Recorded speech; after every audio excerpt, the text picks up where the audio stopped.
Please note, this movie has taken content from the Zeitgeist film series, Interreflections, and the book, The Zeitgeist Movement Defined, Realizing a New Train of Thought, and that content has been run through ChatGPT and Google Gemini using various prompts.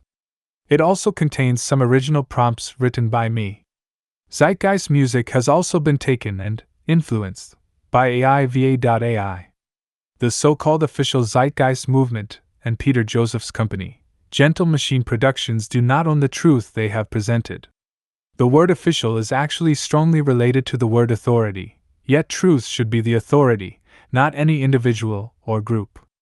To quote the first Zeitgeist film, "They must find it difficult, those who have taken authority as the truth, rather than truth as the authority." So this project asks two questions: can AI make a new Zeitgeist film? And is it possible to create a documentary that belongs to regular people who support the unofficial Zeitgeist movement that is not under any copyright?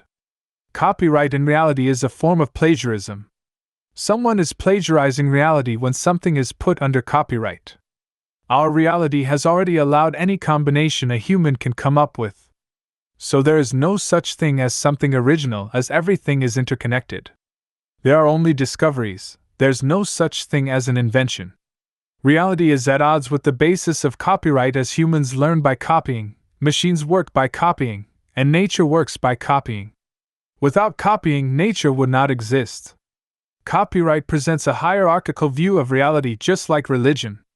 Yet reality is more like an open source project, where everyone learns together. Copyright is a form of oppression against the poor who wish to have free access to knowledge. The book 1984 by George Orwell explains the danger of intellectual property, where the character Winston Smith is tortured in the ministry of love, until he accepts the false idea that 2 plus 2 makes 5, since the Ingsoc party owns 2 plus 2 makes 4. Those who burn books will in the end burn people. So enjoy. System Shift, Redesigning Societal Values.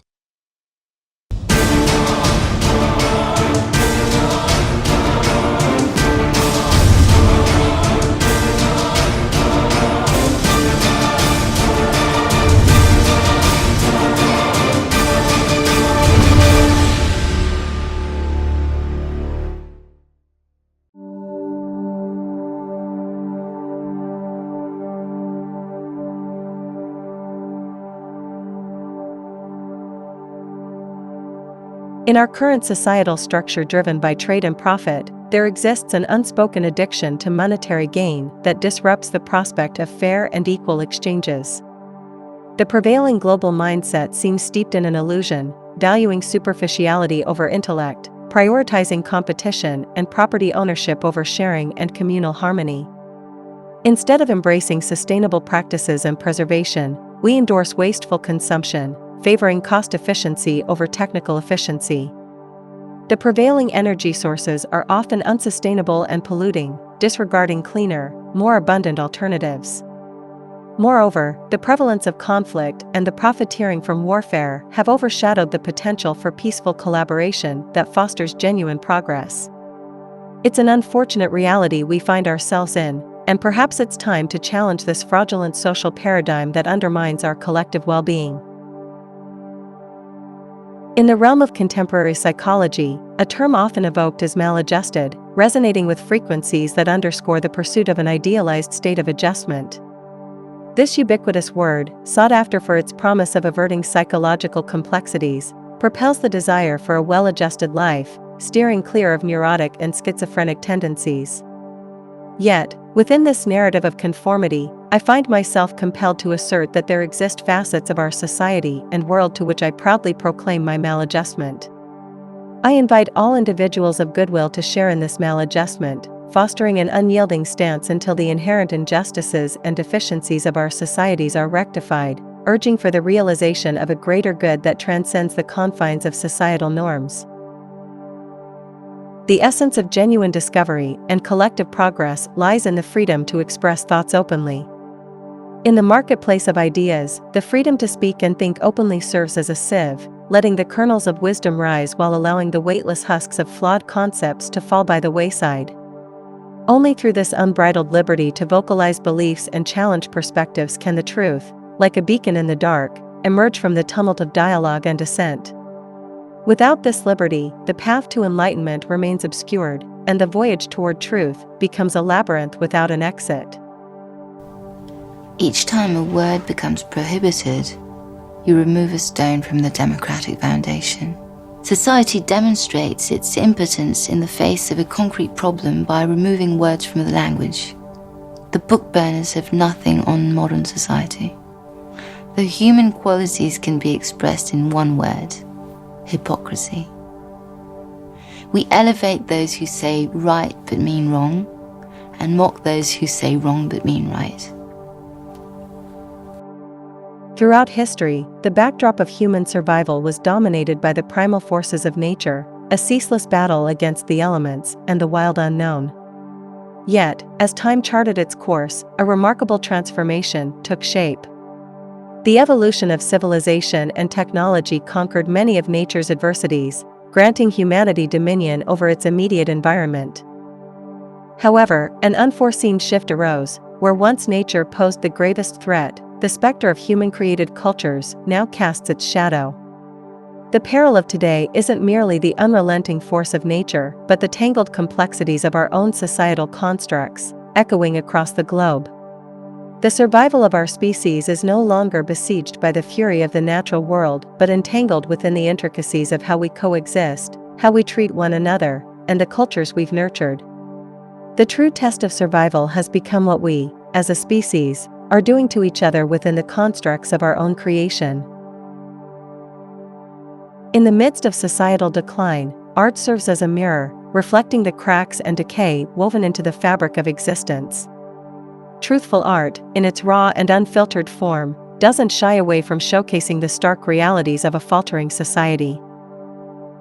It doesn't sugarcoat or hide the deterioration. Instead, it bravely exposes the cracks, the imperfections, and the shadows that haunt the collective conscience. Yet, its responsibility transcends mere reflection. Truthful art serves as a catalyst for change. It's not content to passively depict the world's fluctuations. Rather, it aspires to be an agent of transformation, igniting conversations, challenging perceptions, and nudging society toward the path of evolution and renewal. Art's solemn duty is not only to depict the change, but to actively participate in the journey of shaping a better tomorrow.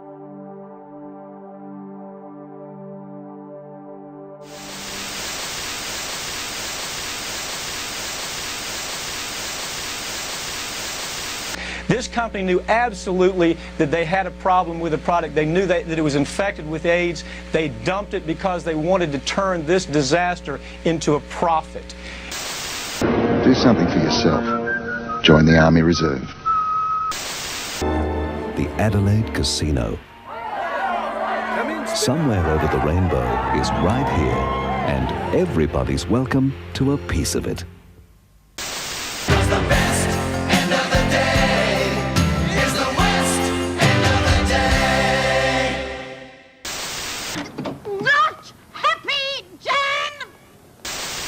Find yourself in church this Sunday. Peter Popoff wants you to receive the miracle spring water to release prosperity in your life. The only question that matters is, are you hot? Nearly $33 trillion. That's what the U.S. national debt was as of early September 2023. Call me now. I'm waiting for you. Call 0055. It reckons there's about $270 billion worth of Australian home loans that are at risk of defaulting or being classified as severely stressed. More doctors smoke Camels than any other cigarette.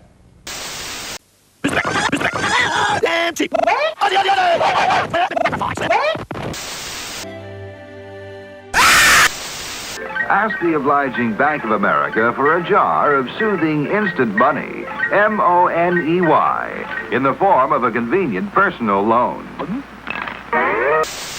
What can we do to protect ourselves from robot automation? there are claims that America is sponsoring terror attacks in Iran. The allegations come from a militant group's leader who was captured in Iran on Tuesday. He says he met CIA agents in Pakistan who promised to supply arms to his organization. That's a claim that Washington denies.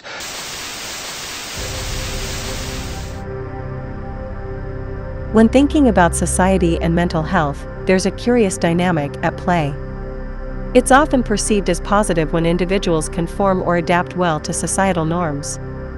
However, from a different perspective, this conformity might not always align with genuine mental well-being. There seems to be an inherent conflict between fitting into a society's norms and what might be truly healthy for an individual's mental state.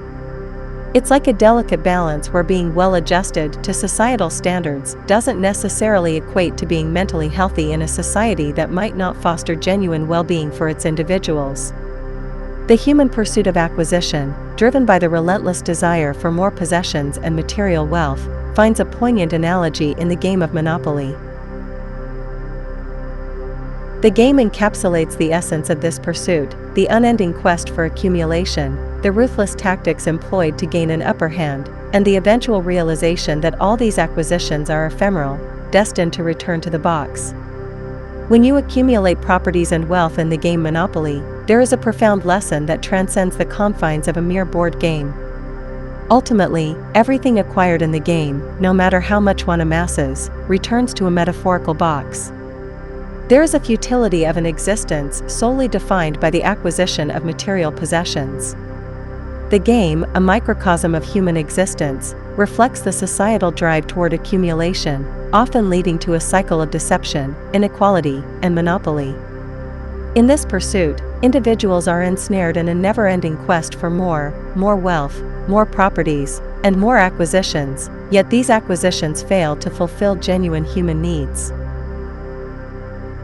The accumulation of material possessions becomes a myopic measure of success, and the societal narrative of wealth acquisition overshadows deeper human connections and true fulfillment. The ruthless immersion into the game Monopoly, mirroring the societal conditioning to relentlessly pursue wealth, unveils a stark reality. The allure of acquisition promises fulfillment, but as possessions accumulate, the ephemeral nature of materialism becomes apparent. The thrill dissipates, leaving an unsettling void that no amount of acquisitions can satiate. It prompts a crucial question, one that resonates beyond the game board: what truly matters? Beyond the ephemeral thrill of acquisition lies the quest for fulfillment rooted in genuine human connections, meaningful experiences, and a sense of purpose. The pursuit of wealth and possessions, while integral to survival, cannot be the sole measure of a fulfilling existence. Understanding that the acquisition game leads to a finite end prompts reflection on the deeper aspects that enrich the human experience: compassion, empathy, relationships, and contributions to the greater good. In essence, the pursuit of acquisitions may grant temporary satisfaction, but the enduring fulfillment lies in recognizing the transient nature of materialism and seeking meaning beyond the confines of possessions. It's in acknowledging what truly matters, our connections, our values, our contributions, that the pursuit of a fulfilling life finds its purpose.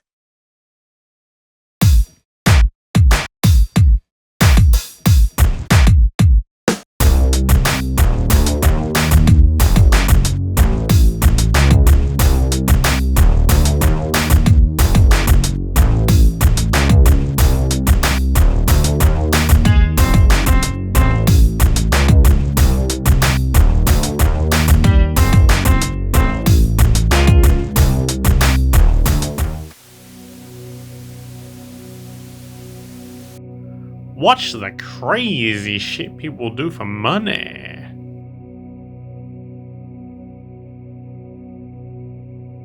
Money Talks. What's your price? Australia's #1 show is back.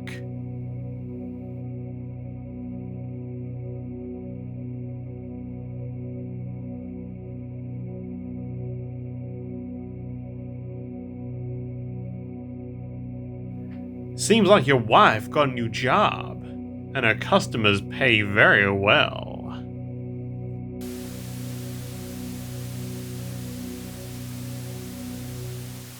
You work away your life, and what does it get you? Smiles and faces? No. You get cash. Cash that can't buy back what the job takes. Not if you rode every seahorse in the world. Dad, why do I have to go to school? So you can get a job. But why do I need a job? So you can earn money. Continue ahead. But why do I need money? To buy the stuff that TV makes us want. But why do I need to buy stuff? Because if you didn't buy stuff, everyone would be out of a job and no one would have any money. Wait, so I have to work for the rest of my life to pay for stuff that I don't want just so everyone else can suffer the same horrible fate as me? Exactly. You just live your life without thinking, don't you? Jacque Fresco's journey from a young rebel refusing to conform to societal norms to a visionary challenging the fundamental structures of society encapsulates a profound narrative of critical thinking, social observation, and a fervent call for change. His defiance of the status quo, rooted in a refusal to blindly conform, laid the groundwork for a lifelong exploration into the flaws inherent in societal constructs. Fresco's refusal to pledge allegiance to the flag, emblematic of his early skepticism, reflected a refusal to accept societal norms without critical examination. His dissent was not merely an act of rebellion but a testament to his commitment to truth, refusing to subscribe to beliefs without evidence. Retreating into a self-made laboratory, Fresco embarked on a journey of self-education, delving into the realms of science and nature. His realization that the universe adheres to laws governed by science, and the recognition that human society is subject to these laws laid the foundation for his later critiques of societal structures. The turbulent times of the Great Depression and the devastation of World War II served as catalysts for Fresco's awakening. Witnessing the paradox of widespread suffering amid abundant resources and the squandering of human potential in the throes of war fueled his discontent with the established economic and social paradigms. Fresco's keen observations highlighted the absurdity of a system that allowed for such widespread deprivation while resources remained abundant. His astute calculation that the resources and efforts expended in war could have sufficed to meet global human needs showcased the stark inefficiency and irrationality of societal priorities. As he aged, his convictions remained unwavering. His disquietude stemmed from the perpetual waste of finite resources in pursuit of profit, the superficiality of materialistic values, and the grip of monetary powers over supposedly democratic structures. His unwavering call for change, echoing from the past to the present, is a stark reminder of the urgency to reassess and reconstruct societal systems. Fresco's journey embodies a relentless pursuit of truth, a fierce defiance of unjust norms, and a call for a paradigm shift towards a society guided by reason, empathy, and sustainability. His legacy urges us to challenge the entrenched systems that perpetuate inequality, exploitation, and environmental degradation. It prompts a critical evaluation of our societal values and priorities, advocating for a shift from profit-driven economies to systems that prioritize human well-being and the preservation of our planet. In essence, Fresco's impassioned plea resonates through the ages, a resounding call to discard obsolete systems and forge a new path toward a more equitable, sustainable, and humane future. His unwavering conviction that this shit's got to go echoes as a rallying cry for transformative change, inspiring us to confront the shortcomings of our current structures and work toward a world that aligns with the principles of justice, compassion, and ecological stewardship.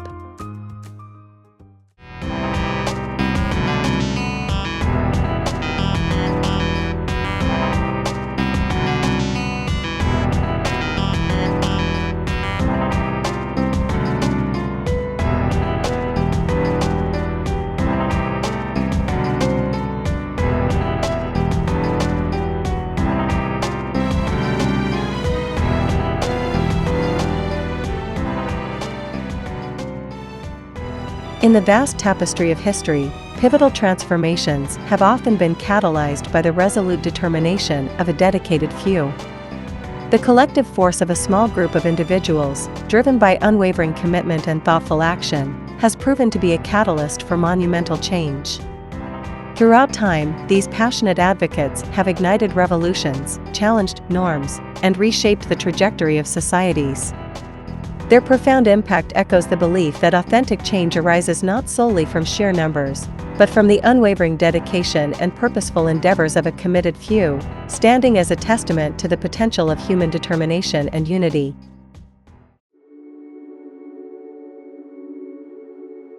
Part 1. The Human Being. Beyond nature versus nurture, embracing complexity in human behavior. The age-old dichotomy between nature and nurture, deeply embedded in scientific discourse, oversimplifies the intricate influences shaping human existence.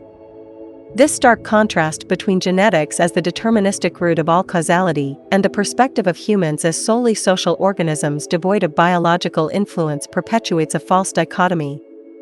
At its core, this polarized view reduces complex influences, from how a cell manages an energy crisis to shaping an individual's personality, to a simplistic binary framework. However, the reality is far more intricate and interconnected. Understanding biology necessitates acknowledging the profound interplay between genetics and the environment. It's evident that biology cannot be comprehended in isolation from its environmental context, challenging the reductionist views that isolate genetics or societal influences as exclusive determinants of human traits and behavior. The prevailing debate between nature and nurture fails to encapsulate the complexity of human existence, reflecting an oversimplified and flawed perspective. The idea that life is solely driven by DNA, dismissing environmental influences, clashes with the notion that humans are devoid of biological determinism and solely shaped by societal factors. Instead, what emerges is the inextricable link between biology and environment. This interconnectedness underscores the impossibility of isolating biology from its environmental context. Human biology doesn't exist in a vacuum, it's shaped and influenced by myriad environmental factors, underscoring the inadequacy of rigidly subscribing to either deterministic genetic perspectives or solely social influences in understanding the complexity of human biology and behavior. The misconception that human behavior is solely determined by genetics perpetuates a dangerously deterministic view of life, undermining the complexity and fluidity of human nature. This notion reduces behavior to a fixed and unchangeable outcome, anchored in genetic predispositions. It leads to a belief that societal efforts to improve or alter behavior are futile, as these traits are perceived as predestined and impervious to change. However, this deterministic perspective disregards the intricate interplay between genetics and environment, overlooking the profound impact that social, cultural, and environmental factors have on shaping human behavior. This erroneous belief in the genetic determinism of behavior not only oversimplifies the complexity of human nature, but also poses significant dangers by dissuading efforts to address and improve societal issues. It fosters a fatalistic mindset that undermines the potential for societal progress and change, dismissing the influence and adaptability of individuals within their social and environmental contexts. Embracing a more nuanced understanding that acknowledges the multifaceted influences on behavior is crucial in fostering a society that prioritizes meaningful interventions and societal improvements. The prevailing belief that conditions such as ADHD, schizophrenia, and various complex diseases are genetically predetermined is a misconception that disregards the intricate nature of genetic influence on health. Contrary to common perception, most diseases are not genetically determined but rather influenced by a complex interplay of genetic predispositions and environmental factors. While certain conditions may have a genetic component that increases susceptibility, this predisposition doesn't equate to an inevitable outcome. Diseases like heart conditions, cancers, autoimmune disorders, and mental health issues showcase this complexity, where genetic predispositions exist but do not serve as absolute determinants of illness. For instance, in breast cancer, only a small fraction of women diagnosed carry the specific breast cancer genes, illustrating that the majority of cases do not have a direct genetic cause. The search for genetic origins of diseases overlooks the nuanced nature of health conditions, leading to misconceptions about genetic determinism. Diseases that are commonly attributed to genetic programming often exhibit multifaceted causative factors beyond genetics. This misconception undermines the crucial role played by environmental influences, lifestyle choices, and other external factors in the development of various health conditions. Understanding that genetics merely contribute to a predisposition rather than solely dictate disease occurrence is pivotal in shaping approaches to healthcare and highlighting the significance of holistic interventions that consider both genetic susceptibility and environmental influences.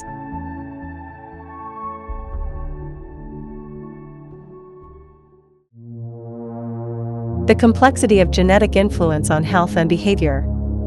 The notion that human behavior is solely dictated by genetic predispositions overlooks the intricate interplay between genes and environmental influences. Genes don't serve as rigid blueprints that unequivocally determine behavior. Rather, they offer a spectrum of responses to environmental stimuli.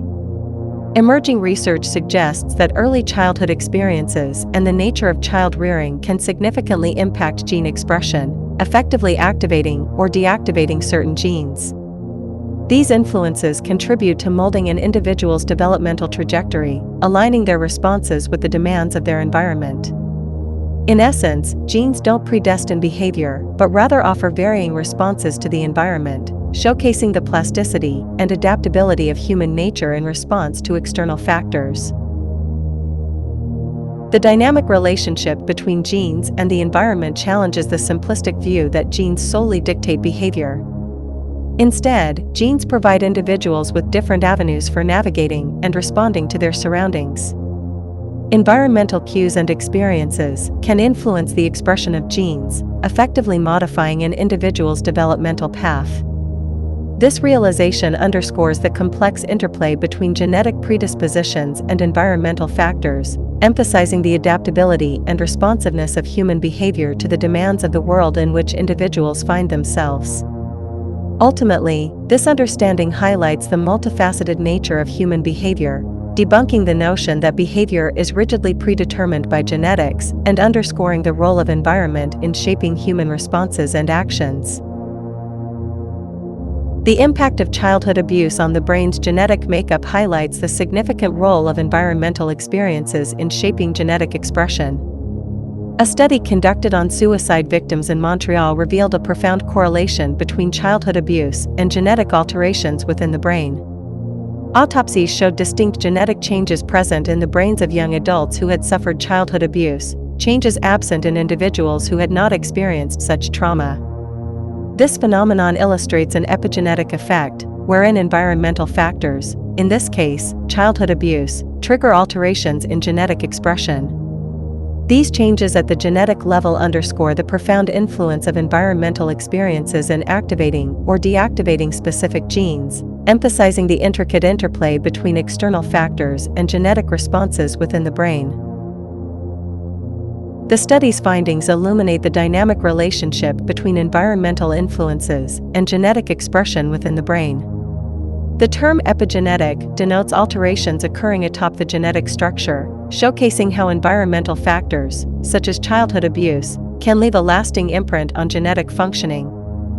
The genetic changes observed in individuals who endured childhood abuse exemplify the significant impact of environmental experiences on gene activation or deactivation. This pivotal revelation highlights the capacity of external influences to modify genetic expression within the brain, shedding light on the intricate mechanisms through which environmental factors mold and influence brain function and development. The complex interplay of genes and environment in shaping behavior, beyond biological determinism. The Dunedin study conducted in New Zealand, tracing the lives of several thousand individuals from birth into their 20s, unveiled a nuanced relationship between genetic predisposition and violent behavior. Within this research, scientists identified a genetic mutation associated with a propensity toward violence. However, a critical revelation emerged: this abnormal gene alone did not heighten the likelihood of violent tendencies in individuals. Surprisingly, those carrying this genetic anomaly displayed a lower rate of violence compared to individuals with normal genes when not subjected to severe child abuse. This finding highlights that the presence of the abnormal gene did not independently predispose individuals to violence. Rather, the crucial determinant appeared to be the interaction between this genetic factor and experiences of severe childhood abuse. The Dunedin study's revelations underscore the intricate interplay between genetic predisposition and environmental factors, particularly childhood experiences of abuse, in shaping behaviors like violence. It elucidates that while certain genetic mutations may have a relationship with propensities for certain behaviors, the manifestation of these tendencies is contingent upon environmental interactions. The study challenges the oversimplified notion that genes unilaterally dictate behavior, emphasizing instead the pivotal role of environmental factors, especially childhood experiences, in influencing and modulating the expression of genetic predispositions toward violent behavior. Research involving gene manipulation in mice showcases the limitations of perceiving genes as the sole determinants of complex traits such as intelligence. By knocking out a specific gene related to learning and memory in mice, scientists observed a decline in the mice's ability to learn. This finding appeared to suggest a genetic basis for intelligence. However, what often goes unacknowledged is the pivotal role of the environment in influencing genetic outcomes. Subsequent experimentation revealed that genetically impaired mice raised in enriched, stimulating environments exhibited a remarkable reversal of their learning deficit. This critical observation underscores the profound impact of environmental factors in mitigating or even nullifying the effects of genetic impairment, challenging the conventional perception of genes as the exclusive drivers of behavior or traits. The implications of this study extend beyond the simplistic attribution of behaviors solely to genetics. It highlights the intricate interplay between genes and the environment, emphasizing that genetic contributions interact with environmental stimuli in shaping an organism's responses. This dynamic interaction underscores that genes might influence an organism's predisposition or readiness to confront specific environmental challenges rather than determining a fixed outcome. The study underscores the inadequacy of adhering to the outdated notion that behaviors or traits are exclusively governed by genetics, cautioning against the potential dangers of perpetuating such misconceptions, which echo historical contexts like eugenics and oversimplify the complexities of genetic and environmental interactions. Attributing behaviors solely to biology and genetics, while neglecting the influential role of social environments, presents significant dangers in understanding and addressing societal issues. This biological hypothesis, if accepted uncritically, poses considerable risks, fostering a perspective that absolves the responsibility of addressing social conditions that contribute to problematic behaviors.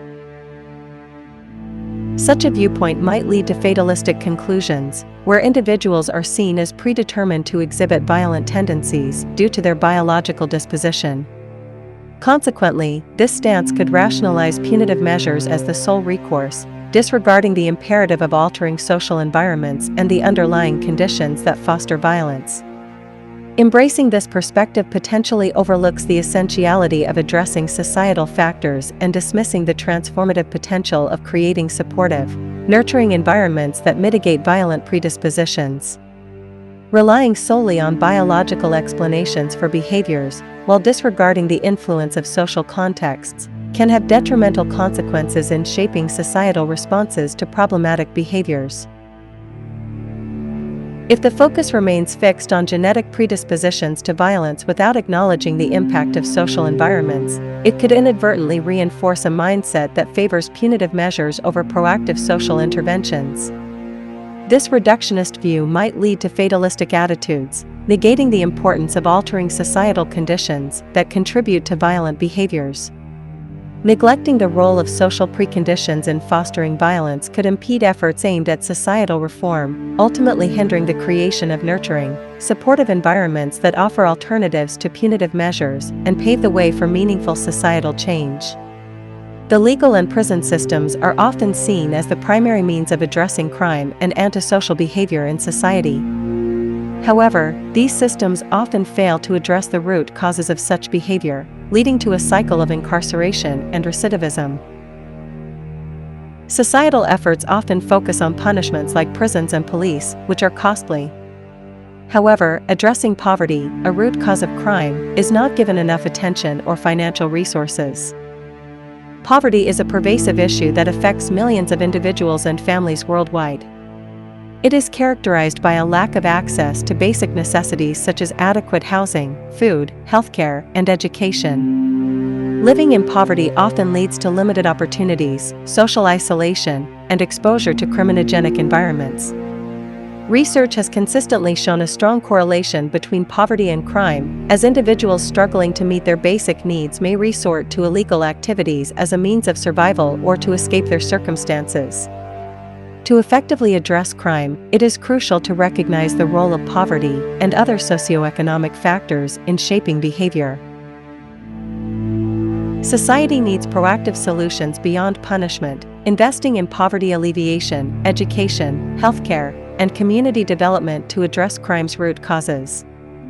Laws, often reactive, attempt to solve specific issues, but may miss broader implications or create unintended consequences due to their narrow focus and inability to address complex social problems comprehensively.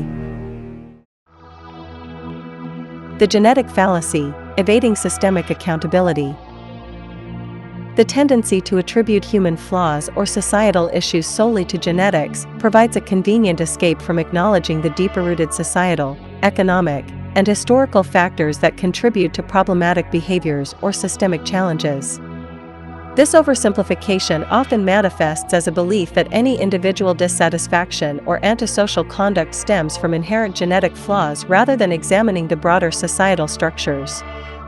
The allure of the genetic argument lies in its capacity to absolve established systems, particularly capitalism, from culpability by redirecting focus onto individual genetic predispositions. This redirection allows the prevailing social, economic, and political systems to persist unchallenged, fostering an environment where systemic flaws evade scrutiny under the guise of inherent individual deficiencies. Contrasting the fallibility ascribed to human beings, the market or capitalism is often idealized as a flawless social system, shielded from critical assessment. The allure of portraying capitalism as an infallible mechanism lies in its capacity to evade scrutiny and sustain its dominant position in societal discourse. This portrayal perpetuates the belief that any dissatisfaction or discord within society is due to individual deficiencies, diverting attention away from the structural inadequacies inherent in the economic and social systems. Consequently, the systemic issues embedded within capitalism remain obscured, allowing the prevailing system to persist unchallenged and absolved from accountability for perpetuating societal challenges. The paradox of addiction, societal reverence for destructive behaviors. Addiction, in a broader sense, encompasses any behavior marked by an intense craving, temporary relief, and long-term adverse effects, coupled with a loss of control over the behavior. While conventional notions of addiction often revolve around substances like drugs, the spectrum extends far beyond. Workaholism, compulsive shopping, gambling, excessive internet use, or immersion in video games are among the myriad behavioral addictions prevalent in society. Beyond these, there's the often overlooked addiction to power or acquisition, observed in individuals or corporations perpetually seeking more, irrespective of the detrimental consequences. Strikingly, these socially impactful addictions, causing immense harm, often receive societal endorsement and are regarded as respectable pursuits, despite their catastrophic repercussions. However, the societal perception of addiction and what is deemed respectable is paradoxical. Behaviors leading to widespread social harm, such as the addiction to power, wealth, or profit, often evade significant censure. Executives steering tobacco corporations, thriving on profit despite the fatal consequences of tobacco smoke-related illnesses claiming millions of lives annually, exemplify this dichotomy. Their addiction to profit remains untouched by legal or social consequences, their actions deemed respectable within the corporate landscape. This paradoxical acceptance of destructive addictions, glorifying pursuits that lead to societal harm, highlights a disconcerting reality, where the greater the detriment caused by an addiction, the more socially revered and shielded it tends to be, creating a baffling double standard within society's perception of addiction. Unveiling the multifaceted nature of addiction, beyond inherent qualities and towards understanding susceptibility. There is no war on drugs, because you can't have a war on inanimate objects. There is only a war on drug addicts. Which means we are warring on the most abused and vulnerable segments of our society. The prevailing myth surrounding addiction often links the addictive nature solely to substances or specific behaviors. This misconception fuels the approach of the war on drugs, operating under the premise that by cutting off the source of drugs, addiction can be eradicated. However, a broader understanding of addiction defies this notion, indicating that no substance or behavior, in isolation, possesses inherent addictiveness. For instance, not everyone who engages in shopping becomes a shopaholic, and not every individual consuming alcohol will develop alcoholism. Instead, the crux lies in the vulnerability or susceptibility of an individual to the potentially addictive substance or behavior. The fusion of a predisposed individual with a substance or behavior with addictive potential is what facilitates the emergence of addiction, challenging the simplistic view that substances or behaviors themselves are inherently addictive. Therefore, the primary consideration in comprehending addiction rests not on the inherent addictive qualities of substances or behaviors, but on understanding the individual susceptibility factors that pave the way for addiction to take root. It's this intersection between an individual's susceptibility and the potential addictiveness of a substance or behavior that fosters the development of addiction. Addressing addiction comprehensively involves acknowledging the intricate interplay between an individual's predisposition and the environmental elements contributing to addictive behaviors, reframing the narrative from a focus solely on substances to understanding the complex dynamics involved in addiction formation. Understanding the susceptibility to addiction involves delving into the impact of life experiences on an individual's predisposition, contrary to the outdated belief in a solely genetic basis for addiction. Scientifically, the notion that addictions stem primarily from genetic causes lacks credibility. Instead, it's the culmination of life experiences that render individuals susceptible to addictive tendencies. These experiences not only mold an individual's personality and psychological needs, but also intricately shape the very structure of their brains. Remarkably, this process of susceptibility doesn't commence post-birth, but begins during fetal development in utero, emphasizing the profound impact of early environmental factors on an individual's vulnerability to addiction. Studies have underscored the profound effect of prenatal experiences on the predisposition toward addictive traits in individuals. The developmental trajectory isn't solely determined by genetic factors, but is markedly influenced by the environmental factors, particularly the psychological and social milieu in which an individual is nurtured. It's evident that the biology of human beings isn't isolated from their experiences. Rather, it's substantially molded and influenced by the life experiences encountered during the crucial stages of prenatal development, emphasizing the critical role of early environmental influences in shaping susceptibility to addiction. Stress breeds addiction, addiction fuels consumption, and consumption drives profits in a market-driven society. It's a vicious cycle perpetuated by profit-seeking corporations at the expense of individual well-being and societal harmony. To break free, we must shift towards a paradigm that values holistic well-being over profit margins. Before birth and beyond, the enduring impact of prenatal experiences on human development. The impact of an environment on an unborn child begins long before their birth. As early as fetal development, the environment, predominantly influenced by the mother's physiological state, significantly shapes the unborn child's biological programming. The conditions experienced during pregnancy, including hormonal levels and nutrient availability in the maternal circulation, play a pivotal role in influencing the fetus's developmental trajectory. A poignant illustration of this is witnessed in the Dutch hunger winter of 1944, where the scarcity of food due to Nazi occupation led to starvation among many. Fetal exposure to this starvation during the second or third trimester resulted in a profound lesson for the body, prompting a perpetual adaptation in how it handles nutrients. Those fetuses, taught by starvation, tend to develop a highly conservative approach to storing sugar and fat, a characteristic that persists long after birth. Decades later, individuals who experienced these conditions in utero are more prone to health issues such as high blood pressure, obesity, or metabolic syndrome, highlighting how the environment in utero can significantly impact an individual's health trajectory in unexpected ways. Exposing pregnant animals to stress in a laboratory setting has revealed startling outcomes in their offspring's behavior. Studies show that stressed pregnant women have offspring with a heightened inclination toward using substances like cocaine and alcohol once they reach adulthood.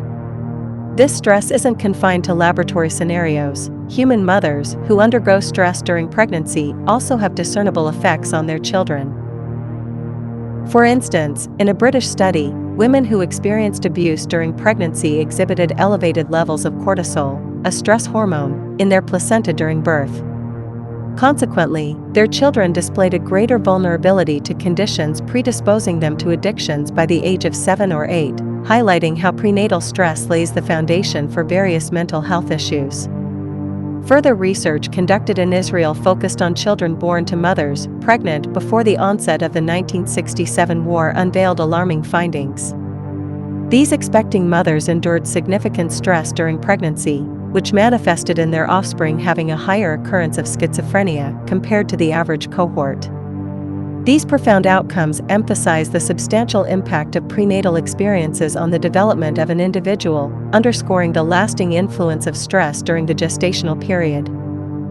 Human brain development sets us apart significantly from many other species, particularly in terms of the timing and process of development. Unlike animals like horses that are capable of running soon after birth, humans are remarkably underdeveloped at the start of life. The reason behind this disparity lies in the evolutionary demands on our physiology. As humans evolved larger heads to accommodate the burgeoning forebrain that distinguishes our species, the pelvis simultaneously narrowed due to our bipedal locomotion. Consequently, human infants are born prematurely, necessitating post-birth brain development, which happens to a large extent under the influence of the environment. The notion of neural Darwinism sheds light on the brain's response to environmental stimuli during development.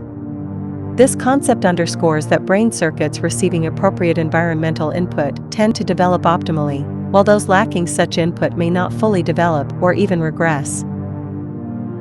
A striking example of this principle is observed in the visual circuits of a child. Even with perfectly functional eyes at birth, if the child is isolated in darkness for an extended period, the circuits responsible for vision will not receive the necessary light waves for development. Consequently, the initial rudimentary circuits, devoid of stimulus, may degrade, leading to lifelong blindness as new circuits fail to form without the requisite environmental input. This underscores the critical role of environmental stimuli in shaping and maintaining neural connections during early human development. Unseen influences: the impact of early experiences on adult behavior and development. Early experiences, particularly those beyond the recall memory stage, significantly sculpt adult behavior. While explicit memory involves the retrieval of facts and details, the hippocampus, responsible for this recall memory, doesn't fully mature until much later, rendering hardly any recall memories before 18 months. On the other hand, implicit memory and emotional memory operates without explicit recall, embedding emotional experiences in nerve circuits. These circuits shape responses without direct recollection, significantly impacting behavior. For instance, individuals who are adopted often carry a lifelong sense of rejection. Though they cannot recall the adoption or separation from their birth mother due to underdeveloped hippocampal structures during infancy, the emotional memory of separation and rejection persists. Consequently, they are more prone to feeling rejected and emotionally distressed when faced with perceived rejection by others. This sense of rejection isn't exclusive to adoptees, but its potency is heightened due to the strong impact of implicit memory. Likewise, many hardcore addicts have faced significant childhood abuse or emotional loss. Their implicit memories paint a world as unsafe and untrustworthy, shaping their responses to intimacy, trust, and relationships. This perception influences their reluctance to engage in intimate connections, distrust of caregivers and professionals, and an overarching belief in an unsafe world, an outcome tightly tied to the impact of implicit memory, sometimes stemming from unrecalled incidents. Essential touch: the impact of human contact on infant development.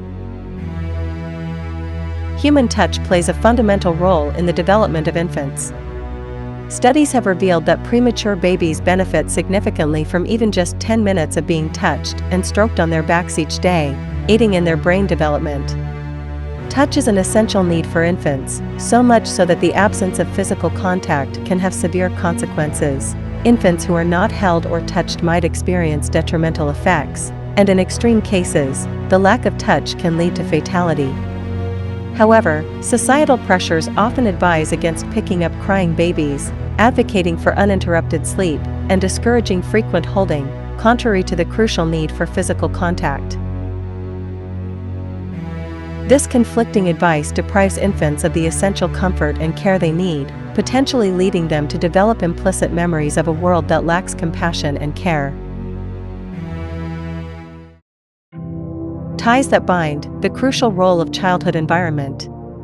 Early experiences play a pivotal role in shaping individuals, starting from the formative years of life. These differences are profoundly rooted in the parental experiences of adversity or ease, influencing how they interact with their children. Whether it's the manifestation of maternal depression or displaying irritability due to the challenges of their day, these experiences leave a profound impact on children's development. The effects of these encounters become deeply ingrained in children's programming, exerting significant influence on their growth. It's intriguing how this early sensitivity isn't a mere evolutionary flaw, but a common aspect observed across various species. Even in seedlings, there's an early adaptation to the environment they inhabit. For humans, this adaptation uniquely revolves around the quality of social relations. Essentially, the nurturing, conflicts, and attention received in early life offer a preview of the world children might encounter. It's a glimpse into whether they'll grow up in a competitive environment, learning self-reliance and mistrust, or in a society that values reciprocity, empathy, and cooperation. The kind of world they perceive becomes a blueprint for their emotional and cognitive development. Parenting, often unconsciously, serves as a conduit, passing on this experience to children, shaping their perception of the world they're part of. If a lot of people love each other, the world would be a better place to live. The Room, Tommy Wiseau. Childhood development, as articulated by D.W. Winnicott, hinges on two primary types of disruptions. The first encompasses traumatic and abusive events that significantly impact children's lives, evident in the experiences of individuals from areas like downtown East Side. These occurrences should not happen but unfortunately did, leaving enduring scars on those affected. However, Winnicott delves further, highlighting another critical aspect: the absence of essential nurturing experiences. This absence, labeled proximal abandonment by psychologist Alan Shore, refers to situations where children, though not subjected to overt abuse or neglect, lack the emotionally attuned and present caregiving required for healthy development. It's the absence of this emotionally available parental presence, due to societal stresses and parenting environment, that becomes a void in the lives of many children, impacting their emotional resilience and psychological well-being. The concept of proximal abandonment underscores the subtle yet profound impact of emotional availability in parenting on childhood development. It delineates a scenario where children are not necessarily facing explicit trauma, but lack consistent, emotionally responsive parenting. These children, although not abused or neglected, suffer from the absence of the essential nurturing, emotionally attuned presence of a caregiver, which is integral to their emotional and psychological growth. This absence, stemming from societal stresses and a lack of conducive parenting environments, illuminates a critical aspect of childhood development often overlooked in discussions solely centered on abuse or trauma. Dr. James Gilligan dedicated roughly 4 decades of his life to an unwavering pursuit, delving into the depths of human violence by engaging with society's most notorious offenders. His journey was fueled by an ardent desire to unearth the roots of violence, leading him into the confounding world of murderers, rapists, and the most violent criminals within prison walls. Through his immersive work, Dr. Gilligan uncovered a shocking reality: that the perpetrators of such extreme violence were themselves victims of unimaginable degrees of childhood abuse. This revelation shattered conventional understandings of what constituted child abuse, exposing the harrowing depth of maltreatment experienced by children in society. The violent individuals Dr. Gilligan encountered were not just perpetrators, they were survivors, having endured attempted murders, often inflicted by their own parents or individuals within their social milieu. Their lives bore the scars of familial and social violence, having lost their closest family members to acts of brutality committed by others. In his relentless quest to understand the causes of violence, Dr. Gilligan uncovered a profound truth. The cycle of violence was deeply entrenched within the lives of the most violent individuals he encountered. His insights underscored the lasting impact of severe childhood abuse and familial violence, offering a stark glimpse into the tumultuous environments that shaped these individuals. Through his work, Dr. Gilligan shed light on the urgent need for societal intervention, recognizing the critical role of early intervention and support in breaking the cycle of violence and abuse that perpetuated within families and communities. His dedication to comprehending the underlying causes of extreme violence brought to the forefront the imperative of addressing societal and familial dynamics to prevent the perpetuation of such distressing cycles. The Buddha's philosophical perspective emphasized the interconnectedness of everything within the universe, encapsulating the concept that each entity contains elements of the whole and is inextricably linked to its environment. This holistic viewpoint extends to human development, resonating with modern scientific insights into the biopsychosocial nature of human growth.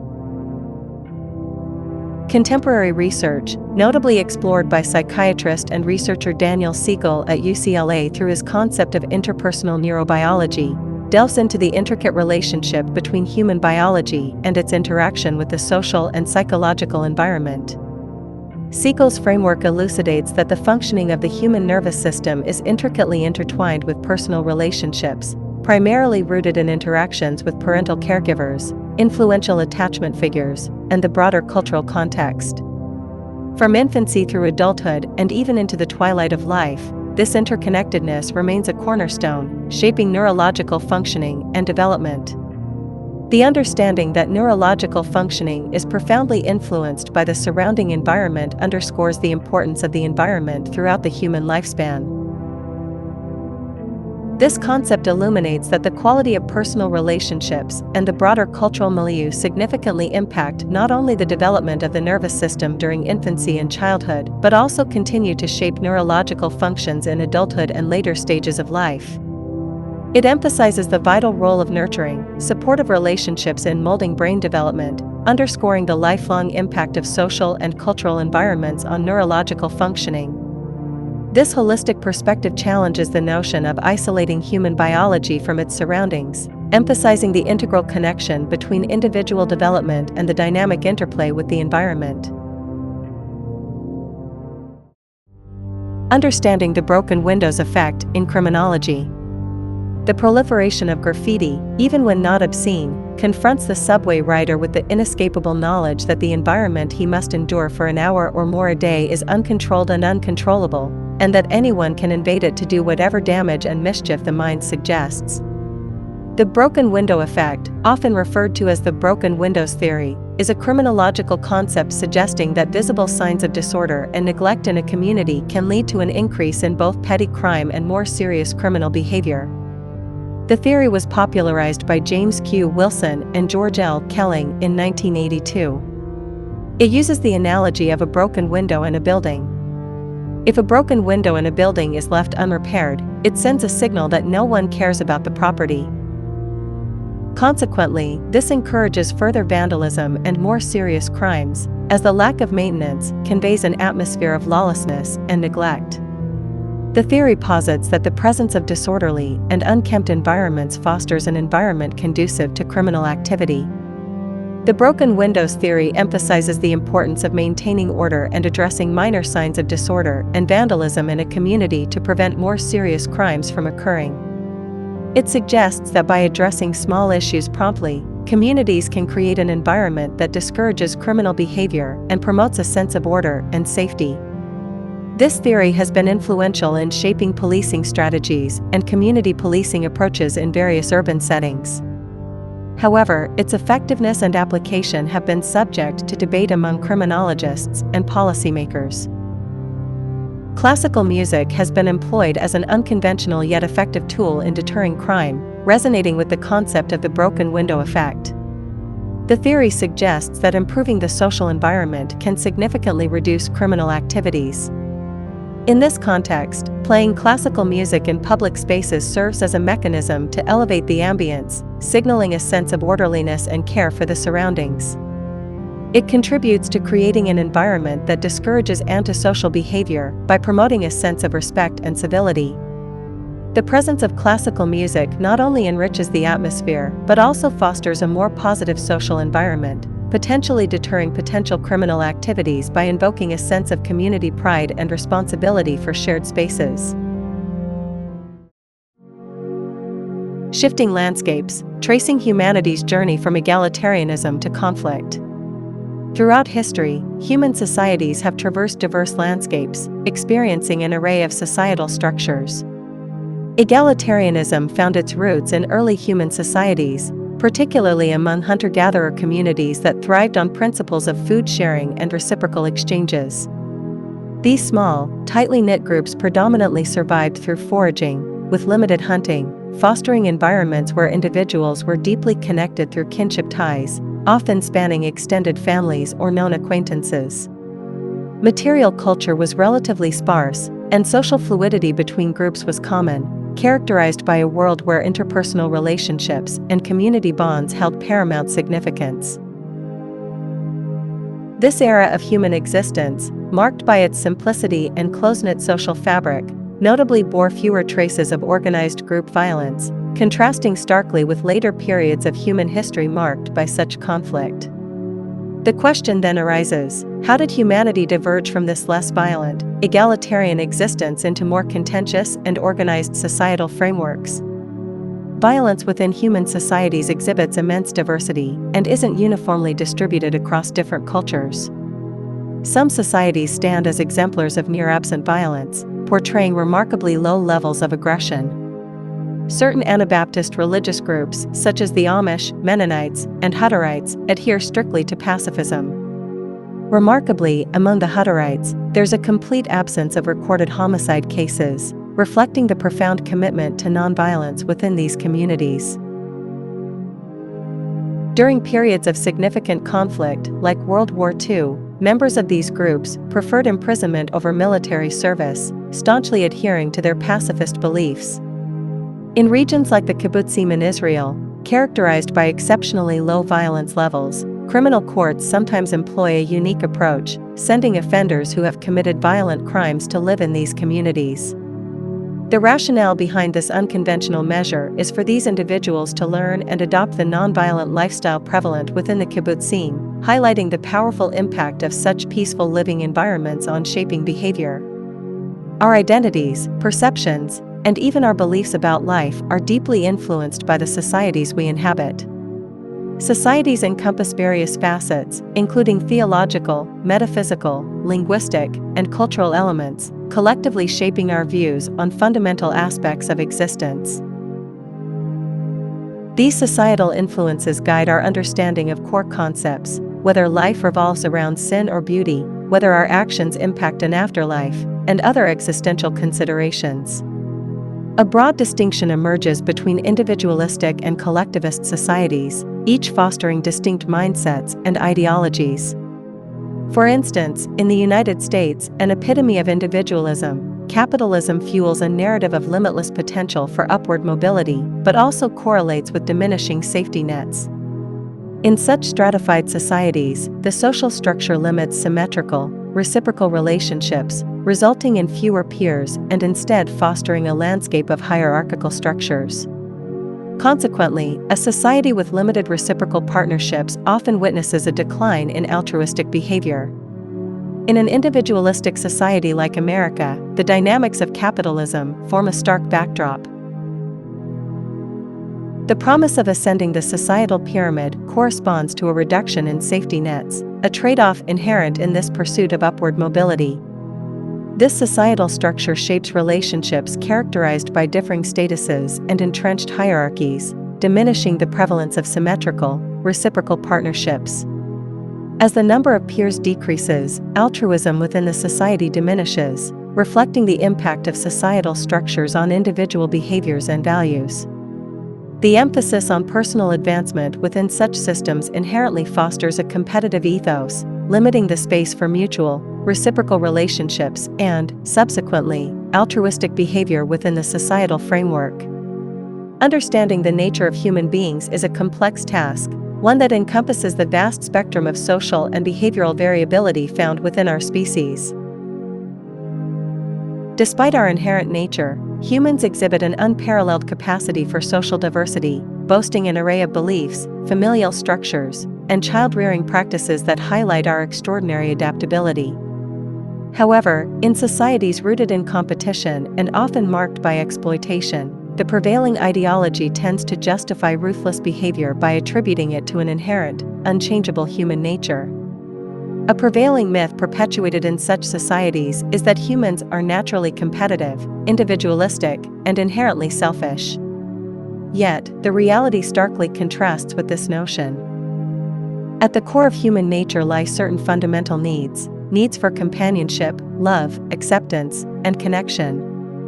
When these needs are fulfilled, individuals tend to develop traits marked by compassion, cooperation, and empathy for others. To truly understand human nature, one must acknowledge the existence of these fundamental human needs that profoundly shape our traits and behaviors. The concrete expression of human nature emerges from the fulfillment or deprivation of these needs. The innate requirement for connection and acceptance leads to the development of compassionate and cooperative traits when these needs are met. Conversely, when individuals face a deficit in having their fundamental needs fulfilled, a distortion of human nature emerges, manifesting as traits contrary to their intrinsic potential. This disparity between innate needs and the actualized traits observed in society underscores the profound impact of unmet human needs in shaping behaviors and societal dynamics. Understanding the human organism's adaptability to diverse conditions and its inherent need for positive environmental stimuli while guarding against detrimental influences highlights a crucial societal responsibility. Just as the body relies on essential nutrients, the human brain requires constructive inputs for development, and the absence of such conditions may lead to physical and mental illnesses, as well as detrimental behaviors. This introspective examination prompts us to question whether our current socioeconomic system truly supports human health and social progress or hinders the fundamental evolutionary requisites for individual and communal well-being. Scrutinizing the contemporary societal landscape reveals a need to assess its alignment with the essential requirements for human health and societal advancement, raising concerns about whether our societal framework adequately fosters environments conducive to meeting these critical human needs. Intermission. The prevailing trading system often promotes an idealistic view of fairness and equality in transactions, but this notion is sharply refuted. Instead, trading, at its core, operates under the guise of equality while covertly fostering deception to secure a better outcome for one party. This system perpetuates a cycle of hidden coercion, effectively enforcing a monopolistic environment that inherently undermines public health for both affluent and marginalized segments of society. In this realm, politics merely emerges as a facade layered atop the trading structure, rendering the notion of influencing change through economic participation futile in the larger scheme. The semblance of fairness and equality in trading is a veil concealing a subtle conspiracy, sowing seeds of disparity and inequality rather than fostering genuine equity. The pervasive issues within our societal fabric are not a product of inherent human nature, but rather stem from widespread ignorance and unwavering blind adherence to established norms. While trading ostensibly upholds principles of exchange, it subtly embodies qualities reminiscent of organized crime. The mechanics of trade, inherently embedded with deceptive elements, perpetuate a system that thrives on clandestine agendas and perpetuates societal challenges. Acknowledging this fundamental distortion within the trading paradigm is pivotal in addressing the root causes of social disparities and fostering a more equitable and just societal structure.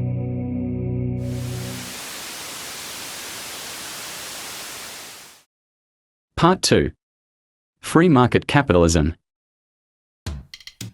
Consider the intricate nature of freedom and its illusion. There's a curious irony in the idea that sometimes individuals who believe they possess absolute freedom might unknowingly be confined by their own convictions. The illusion of liberty, when mistaken for actual autonomy, can lead to a profound sense of entrapment. It's a reminder of the complexity inherent in understanding true freedom, suggesting that perceived independence might conceal underlying limitations or constraints. This concept hints at the deeper layers within the human psyche, where the perception of freedom might differ vastly from the actual reality of it. It's all about money, not freedom. If you think you're free, try going somewhere without money, okay? The love of money is the root of all evil. No one can serve two masters. Either you will hate the one and love the other, or you will be devoted to the one and despise the other. You cannot serve both God and money. Do you want to make some money? The misconception of the money sequence of value, how economic theory overlooks the true drivers of well-being. The origins of our current economic system can be traced back to John Locke's introduction of the concept of property. Locke's theory of property included three conditions: that there must be enough left over for others, that it must not be allowed to spoil, and that it must be mixed with one's labor. Initially, Locke presented a compelling argument for private property, but he later abandoned these provisos when he introduced the concept of money. This led to a significant shift, as money became a means to acquire property, regardless of whether it was earned through labor or not. Adam Smith further developed Locke's ideas by introducing the concept of the invisible hand of the market. According to Smith, the market would naturally regulate itself to achieve equilibrium between supply and demand.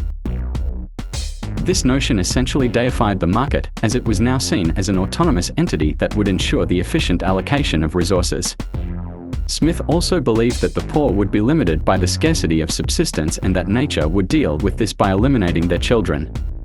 This callous view of the poor highlighted his blindness to the immense suffering caused by poverty and inequality.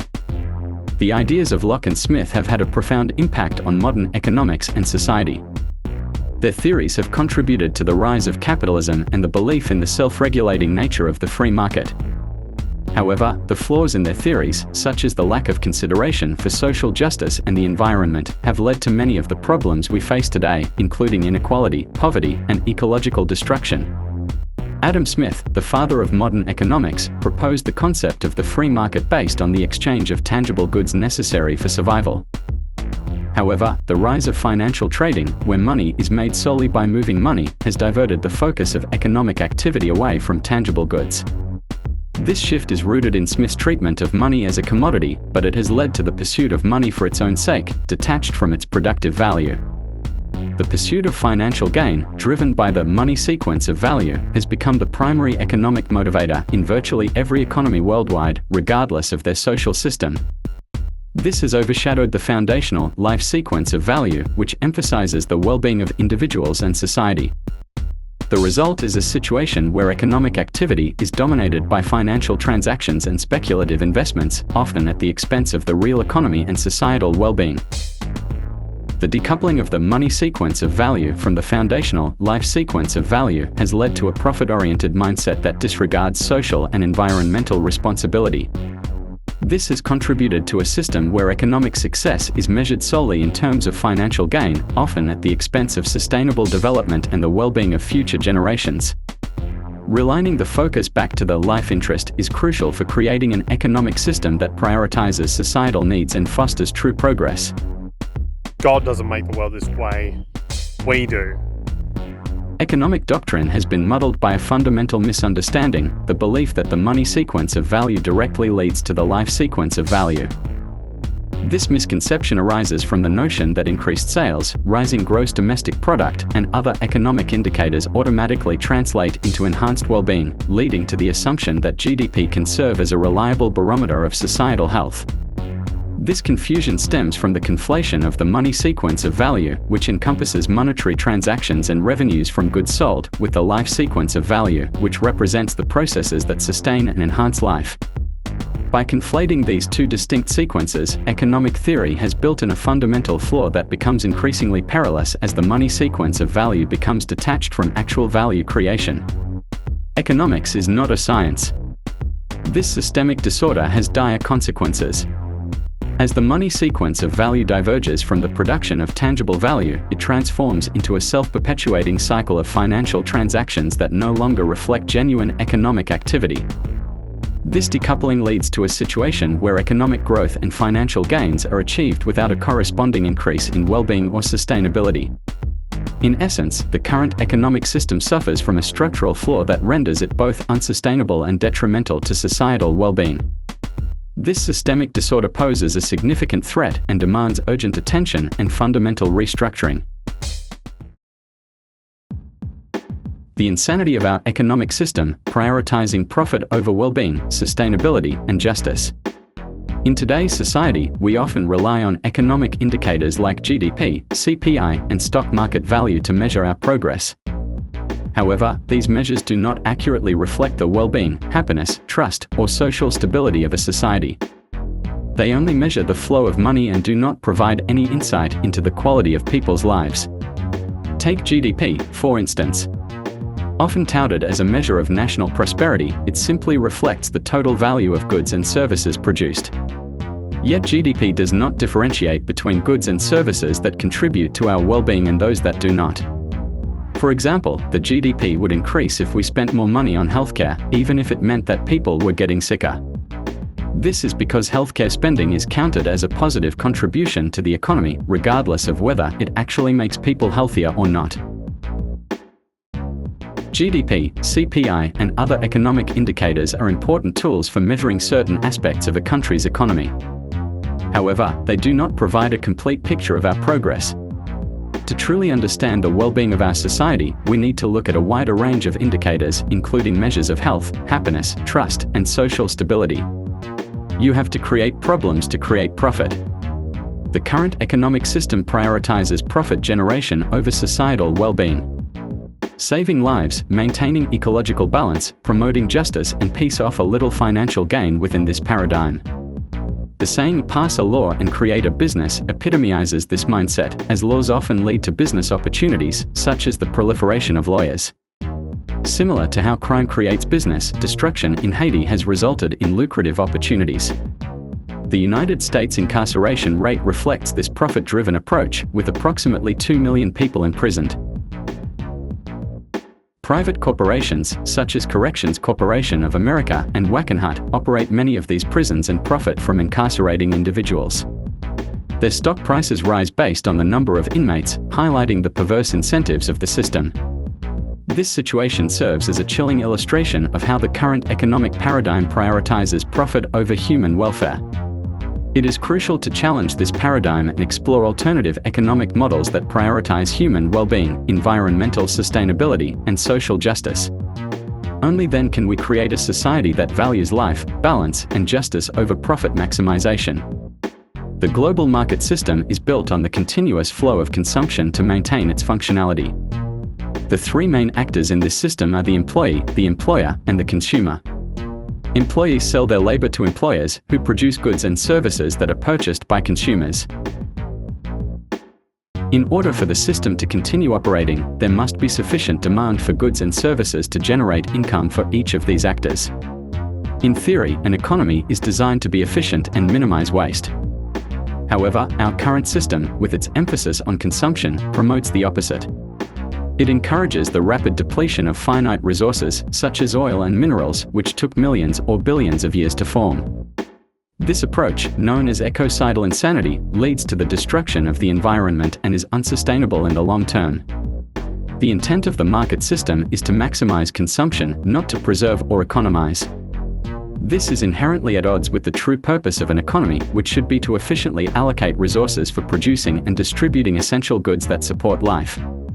Therefore, we need to shift our focus from promoting consumption to promoting efficiency and sustainability. This means developing a system that minimizes waste, conserves resources, and operates in harmony with the natural world. We need an economy that truly economizes. It's alarming how wasteful our current system is. Every level of life organization, from ecosystems to social programs and water access, faces crisis, challenge, decay, or collapse. Scientific research consistently supports this notion of widespread decline. It's almost impossible to name a life form that isn't threatened or endangered. This realization can be overwhelming, leading to feelings of despair. Unfortunately, we have yet to fully comprehend the underlying mechanisms responsible for this pervasive decline. It's as if we are afraid to confront the root causes, choosing instead to continue our current practices despite their clear ineffectiveness. This denial of reality borders on insanity as we persist in repeating actions that evidently do not yield positive outcomes. It is clear that we are not dealing with a functional economic system. In fact, one could argue that it's an anti-economic system, given its inherent wastefulness and destruction. Our current approach is unsustainable, and we urgently need to find alternative systems that prioritize efficiency, sustainability, and the well-being of all life forms. Recognizing the extent of the crisis is the first step towards finding solutions. We must educate ourselves, challenge assumptions, and embrace innovative thinking. It's essential to collaborate across disciplines and perspectives to develop truly sustainable and regenerative systems. By working together, we can create a future where waste is eliminated and all life can thrive. The Economics of Obsolescence, Unveiling the Inherent Contradictions of Market-Driven Consumption. In the competitive market ideology, the pursuit of the best possible goods at the lowest possible prices underpins the rationale for market competition, assuming that competition naturally yields higher quality products. Logically, if one were to construct a chest of drawers from scratch, it would be fashioned from durable, top-notch materials for long-lasting use. However, within the market domain, such rationality isn't just unfeasible, it's inconceivable. It becomes mathematically impossible to produce the most advanced, efficient, and sustainable products because the competitive market necessitates cost efficiency at every stage, from labor to materials. This inherent cost-cutting strategy results in what can be termed as intrinsic obsolescence, ensuring that everything produced is immediately inferior, sustaining a cyclical consumption pattern. Amidst this, a deeper and lesser-known principle governs market economics: nothing produced can outlast cyclical consumption. This notion propels the strategy of planned obsolescence, a deliberate design to ensure products break down, expire, or become obsolete within a specific timeframe. Corporations obscure this strategy within the phenomenon of intrinsic obsolescence while dismissing potentially sustainable technological advancements. Planned obsolescence ensures that longer-lasting goods are counterproductive for the market system, directly linking product sustainability to economic growth's inverse. The glaring reality underscores this system's inefficiency: landfills cluttered with short-lived electronic gadgets, laden with precious yet difficult-to-mine materials, discarded due to minor malfunctions or obsolescence. Despite the potential for repair or upgrades, economic efficiency contends against such practicalities. Sustainability, preservation, and efficiency emerge as adversaries to the economic system, evident in a sea of wasteful landfills, a stark illustration of the system's operational reality in stark contrast to physical, finite resources. The implications extend beyond material goods into the service industry, where there's no monetary incentive to resolve existing issues. The medical field, for instance, doesn't financially benefit from curing diseases like cancer, which would reduce jobs and revenues. Similarly, within the system's parameters, crime, terrorism, and war industries are economically viable. Crime perpetuates employment in law enforcement and generates revenue from security and privately owned prisons. Also, the war industry, notably in America, thrives on production for destruction and reconstruction, a profitable cycle witnessed in events like the Iraq War, where billion-dollar contracts fueled economic growth despite societal losses. The paradox surfaces in the rise of GDP, often indicating an increase in necessity, contrived or real, resulting inherently in inefficiency. Increased necessity directly correlates to increased inefficiency, perpetuating a system where economic sustenance thrives on environmentally detrimental attributes, fostering a stark contradiction between economic sustainability and social good. A shooting war is better for business. Which is more obscene? Sex or war? Why is it that there is a gun shop on almost every corner in this community? I'll tell you why. For the same reason that there is a liquor store on almost every corner in the black community. Why? They want us to kill ourselves. Manufactured desires, the consumer culture conundrum. The American dream, heavily reliant on consumerism, is deeply entrenched in the fabric of society. Mainstream media and commercial advertising play pivotal roles in perpetuating this ethos, promoting an insatiable desire for material possessions as the cornerstone of happiness. However, the truth lies far from this narrative. Despite the mounting evidence against the fulfillment found in material wealth, people continue to adhere to this ideology, leading to ecological repercussions. This adherence isn't merely a choice but a result of systematic conditioning, classical and operant conditioning methods intricately woven into advertising strategies.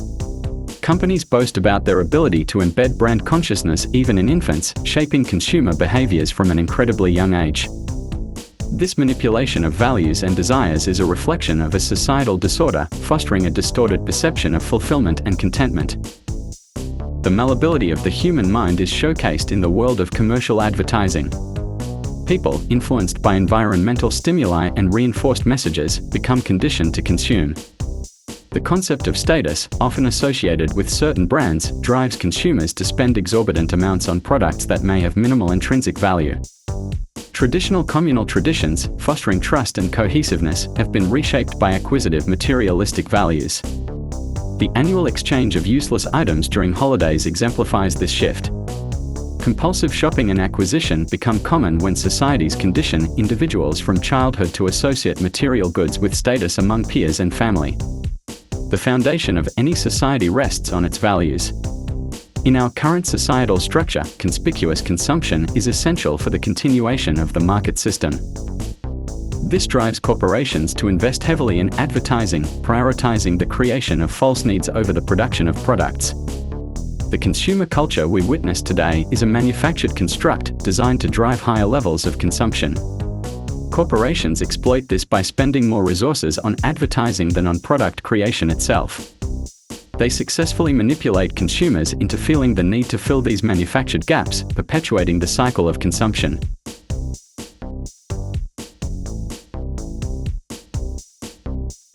When you're born into this world, you're given a ticket to the freak show. And if you're born in America, you get a front row seat.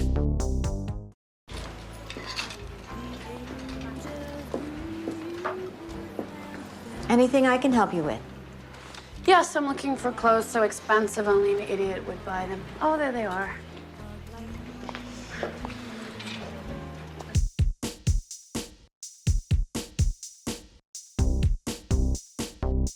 If we understand the mechanism and motives of the group mind, it is now possible to control and regiment the masses according to our will without them knowing it. Deception and devotion, unmasking the scam of religion. In today's market-driven society, the relentless pursuit of profit and efficiency creates an environment ripe for scams to proliferate.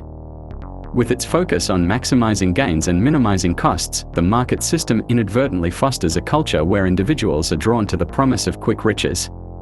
Scams capitalize on this desire for rapid wealth accumulation, presenting themselves as attractive opportunities for those seeking immediate financial success.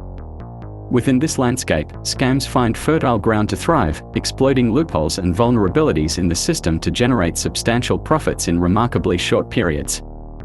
As a result, the allure of quick wealth perpetuates a cycle of deception and exploitation, undermining trust and integrity within the market framework. Although money and trade are a religion, the well-known religions of the world are the greatest scams on earth. They rely on deception to exist. Religion is a for-profit business. God is all-powerful yet is still weak enough that he needs money. Yet even when a religion isn't about making money, it is definitely about oppression and control through lies. If it's not someone oppressing you directly, it's about punishing yourself with superstitious blind belief. This brainwashing serves as a distraction from obtaining world peace. The concept of God is actually a contradiction in logic. In the Bible, God is described as an entity which speaks, while simultaneously is everywhere or omnipresent. So God actually mirrors the Santa Claus superstition that is told to children. Religion embraces repulsiveness and also has a focus on death worship with a focus on what happens after you die, and afterlife being more important than your life, because again, religion is mind control. Hence religion is fear-based, not love-based like true science is. A religion is born out of poverty and ignorance, so it can only promote poverty and ignorance. Religion will use the truth as bait. It will say something truthful like, love and fear cannot coexist. Yet you have to wonder what kind of love they are talking about when religious people kill people who either don't conform or kill people because of a superstitious reason. In India, they believe ingesting cow dung and cow urine has medical benefits. There is no scientific evidence to support this claim. So religion is deceptive, insane shit. A religious person will do mental gymnastics and say things like, just because someone like Peter Popoff is proven to be a scam, this doesn't prove God doesn't exist. Scam artists like Peter Popoff will be punished in hell. Well, it actually does prove God doesn't exist. Such a statement shows a misconception about reality. The scientific reality is that fire needs a fuel to burn. According to some sources, the character Jesus Christ might have come from older beliefs, possibly from the Egyptian god Horus. The Christian religion is a parody on the worship of the sun, in which they put a man called Christ in the place of the sun and pay him the adoration originally paid to the sun. But more blatantly obvious is that Jesus Christ is copied from the Old Testament, from the character Joseph mentioned in Genesis. This is considering the 60 similarities between Joseph and Jesus. The stories are different, but there are similarities between the stories in artistic or creative ways. To quote George Lucas, it's like poetry, they rhyme. The reason it's written in a particular way or copied from the Old Testament is because whoever wrote it knew what works and what doesn't regarding manipulating people. In George Orwell's dystopian novel 1984, Winston grapples with forbidden love for Julia, a fellow rebel. Their passion defies the oppressive regime of Big Brother, which seeks to control every aspect of their lives. However, as the story unfolds, Winston's love is crushed, and he is coerced into adoring Big Brother, an emblem of the totalitarian state. This haunting transformation mirrors the psychological torment faced by heterosexual men who are pressured to embrace religious dogma, even if it conflicts with their true feelings. The parallel between Winston's fate and the enforced devotion to Jesus underscores the power dynamics inherent in both political and religious systems, where love can be weaponized or manipulated to maintain control. Some people hearing that statement will have a knee-jerk reaction and claim I'm against homosexuality, but to make things clear, I'm against the use of torture to control people. The irony of religion is while it has homosexual themes like wanting heterosexual men to love Jesus, they are also against homosexuality. So religion is perfected mind control as it promotes cognitive dissonance. Religion is about oppression, plain and simple. You're not allowed to eat meat on a certain day because you must punish yourself pointlessly and make a meaningless, superstitious sacrifice to Buddha. If someone draws Muhammad, they must be eliminated. If someone criticizes Scientology, Scientologists must attack their critics. Also, religious scams have official websites, and the word official is strongly related to the word authority. A religion will present a hierarchical view of reality, which is in line with the concept of copyright. So the Book of Mormon and Scientology's book, Dianetics, are under copyright. The so-called sacred apparently needs legal, intellectual property protection. To this day I find it remarkable that anybody even at the most remote podunk field office of the FBI thought that a fitting use for taxpayer dollars was investigating people for criminal theft on the grounds that they had made the law public. How can you call yourself a lawman and think that there can possibly be anything wrong in this whole world with making the law public? Lighthouses are more useful than churches. Religion can never reform mankind because religion is slavery.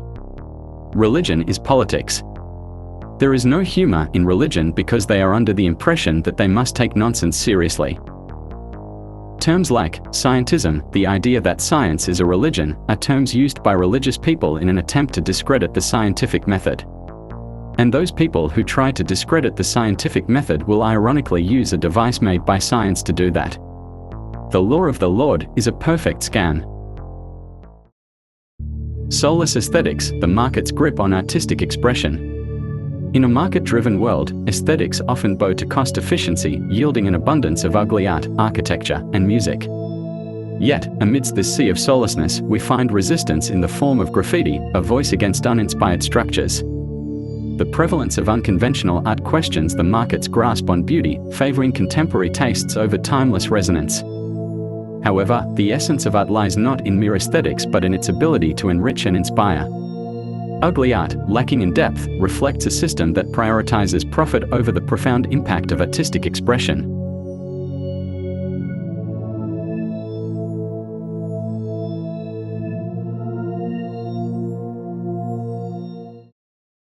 consequences of profit-driven economic philosophy, human suffering and neglect of life-sustaining needs. Economists are often perceived as experts in the realm of finance, but in reality, their primary focus lies in promoting the concept of monetary value. Their models and theories revolve around token exchanges that prioritize profit, neglecting the actual processes and mechanisms that drive economic growth and societal well-being. This narrow perspective leads to a disconnect between economic models and the real world, where factors such as production, labor, and resource allocation play a crucial role in shaping economic outcomes. In a question and answers interview, Milton Friedman said, regarding a man who died because he didn't have the money to pay his electricity bill, the following quote: "The responsibility really lies not on the electric company for turning it off, but on those of this man's neighbors and friends and associates who were not charitable enough to enable him, as an individual, to meet the electric bill." Milton Friedman's perspective seems detached from the human consequences of a profit-driven system. His assertion that the responsibility for the death of the man who couldn't pay his electric bill lies with the community for not being charitable enough reflects a cold, utilitarian outlook that places the burden on society rather than the institution directly involved.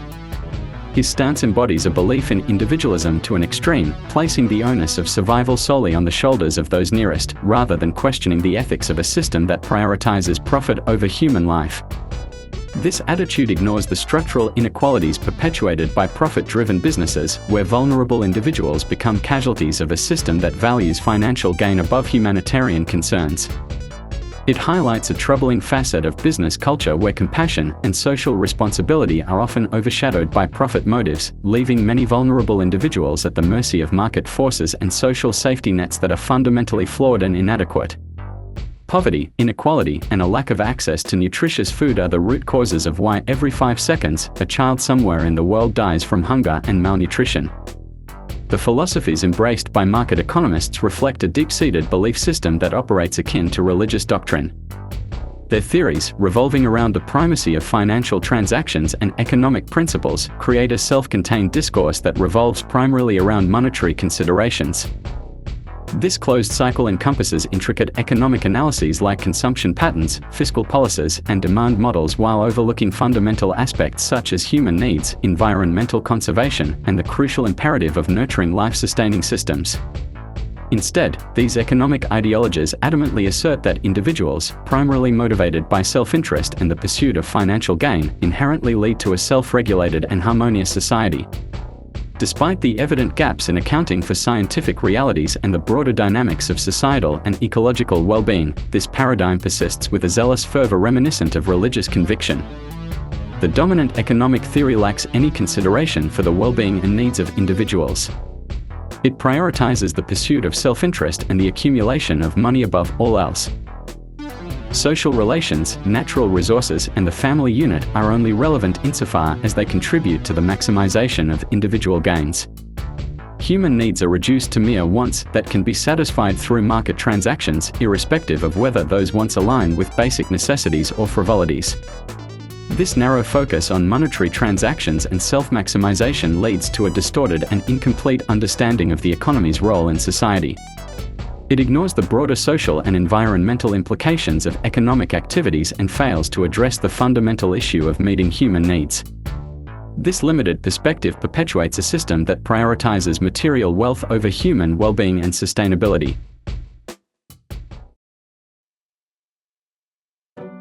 The monetary system, a debt-fueled Ponzi scheme on a finite planet. The market system involves individuals engaging in various economic activities, such as labor production and distribution, primarily driven by the pursuit of profit. In contrast, the monetary system represents a set of policies established by financial institutions that influences the conditions of the market system. This system encompasses terms like interest rates, loans, debt, money supply, and inflation, which are often discussed by monetary economists. Despite the complexity and jargon associated with the monetary system, its underlying nature is relatively simple. 3 fundamental elements govern the global economy: fractional reserve banking, compound interest, and an infinite growth paradigm. Fractional reserve banking allows banks to create money through lending, while compound interest requires borrowers to pay back more than they originally borrowed. This process leads to the creation of additional money, which must be serviced by further money creation. The prevailing economic paradigm can be characterized as a Ponzi scheme where continuous growth is essential for its survival. However, such perpetual growth is not feasible in the context of a finite planet. James Hellman, a renowned psychologist, observed that in the human body, only cancer grows after a certain age. This analogy highlights the inherent limitations to growth. The relentless pursuit of economic growth places a heavy burden on individuals who are essentially seen as vehicles for money creation. This cycle requires constant borrowing and money creation to maintain its stability. However, the current global economic crisis underscores the fragility of this system and its inability to sustain infinite growth on a finite planet. The monetary system is fundamentally underpinned by debt, a reality that shapes the entirety of the economy. Money, in its essence, originates from debt, whether in the form of bonds, loans, or credit transactions. This monetary creation tied to debt establishes a unique scenario where if all outstanding debt were instantly repaid, there wouldn't exist a single dollar in circulation. Additionally, interest charged on loans compounds this problem as the money required to settle the interest doesn't exist in the money supply but is necessary to cover the interest charges, inevitably leading to an ever-increasing money supply and, consequently, inflation. The entire world economy rests on the consumer. If he ever stops spending money he doesn't have on things he doesn't need, we're done for. If there were no debts in our money system, there wouldn't be any money. Each and every time a bank makes a loan, new bank credit is created, new deposits, brand new money. Banking doesn't involve fraud, banking is fraud. Only commercial banks and trust companies can lend money that they manufacture by lending it. If the American people ever allow private banks to control the issue of their currency, first by inflation, then by deflation, the banks and corporations that will grow up around them will deprive the people of all property until their children wake up homeless on the continent their fathers conquered. The study of money, above all other fields in economics, is one in which complexity is used to disguise truth or to evade truth, not to reveal it. The process by which banks create money is so simple that the mind is repelled. The issue which has swept down the centuries and which will have to be fought sooner or later is the people versus the banks. Permit me to issue and control the money of a nation, and I care not who makes its laws. Power tends to corrupt, and absolute power corrupts absolutely. This system's dynamics inevitably lead to inflation and bankruptcy. The perpetual increase in the money supply to cover interest charges invariably causes inflation, a trend witnessed globally. Moreover, bankruptcy looms over individuals, businesses, and even countries, arising when interest payments become insurmountable. However, within this scenario, the system is rigged to favor corporations and those in power. Debt effectively creates a workforce entrapped in financial obligations, making them more likely to accept low wages, turning individuals into easily exploitable resources for corporations. And I said, look, we'd like to ask you to work for us for 50 cents a year, and if you would devote at least 20 hours a week. This same concept extends to countries where global entities like the World Bank and the IMF offer significant loans at high interest rates, eventually exerting control and exploitation when nations fall into insurmountable debt. The stock market serves as a unique amalgamation of the monetary and market systems, deviating from the tangible production of goods and services. Instead, it operates by buying and selling money itself, even trading debt for profit. Complex financial instruments like credit default swaps and collateralized debt obligations further compound this issue, allowing for the commodification and manipulation of debt for financial gain. The interconnectedness between the stock market, Wall Street, and the monetary system has birthed an unprecedented level of irrationality and instability within the economy, showcasing a distorted version of value driven by the money sequence. The editorial Lessons of the Brain-Damaged Investor sheds light on a disturbing reality within Wall Street and the financial markets. It outlines how individuals with diminished empathy, often due to slight brain damage, perform better as investors. This detachment from empathy allows for decisions and trades to be executed without consideration for their impact on fellow human beings. Consequently, Wall Street fosters a culture that breeds individuals lacking in empathy, transforming them into robotic traders devoid of ethical concerns or moral considerations. To exacerbate this trend, financial institutions now opt for algorithmic trading, employing computerized systems that engage in high-frequency trading.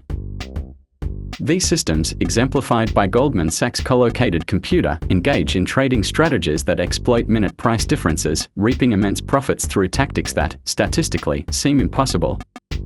The pervasive culture of corruption within Wall Street and financial institutions perpetuates fraudulent practices as the norm rather than an exception.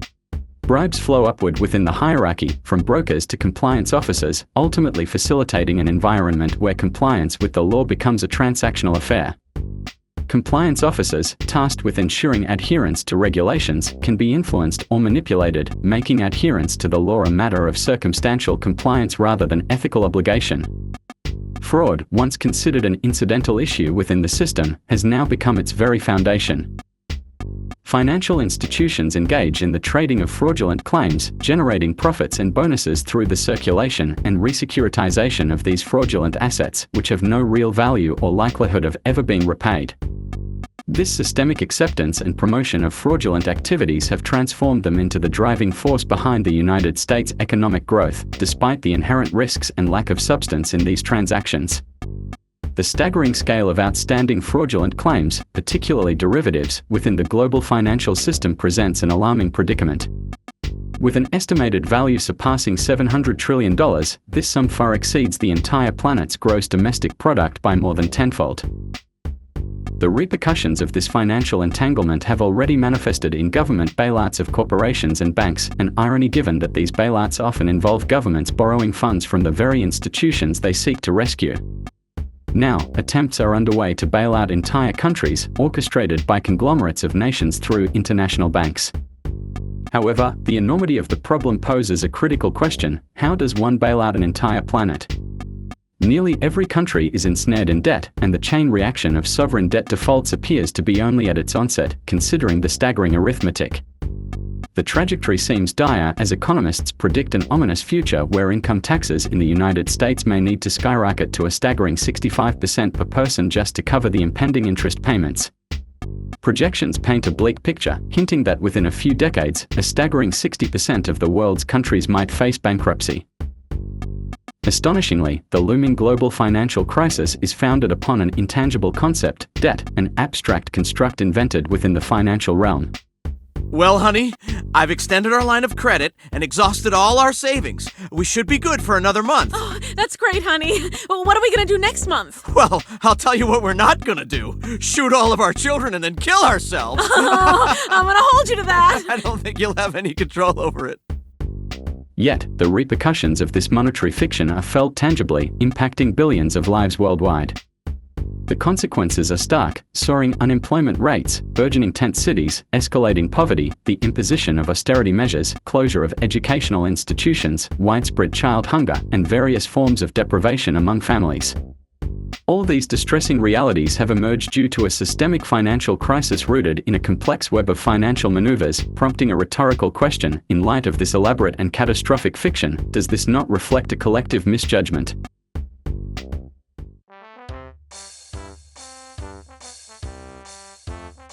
Yo, Earth, what's with the long face?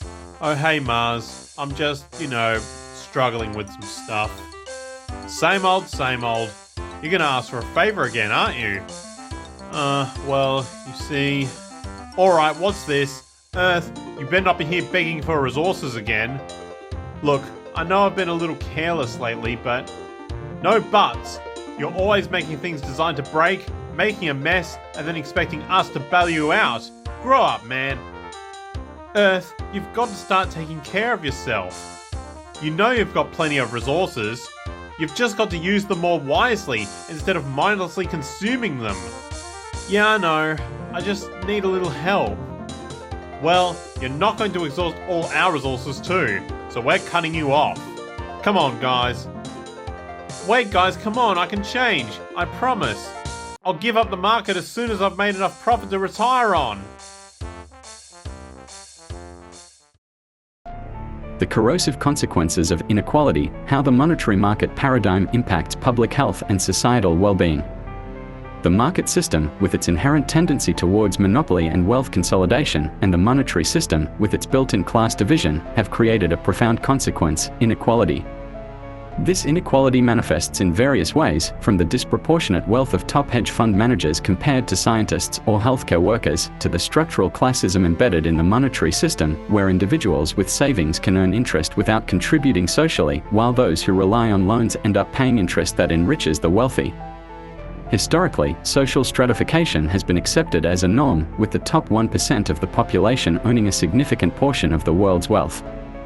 However, beyond material fairness, inequality has a detrimental impact on public health. The social and economic disparities created by inequality lead to unequal access to healthcare, education, and healthy living conditions, contributing to a decline in overall public health. The monetary market paradigm, which combines the market and monetary systems, has exacerbated inequality and its negative consequences for public health. This paradigm has created a system where wealth is concentrated in the hands of a few, while the majority of the population struggles to meet basic needs.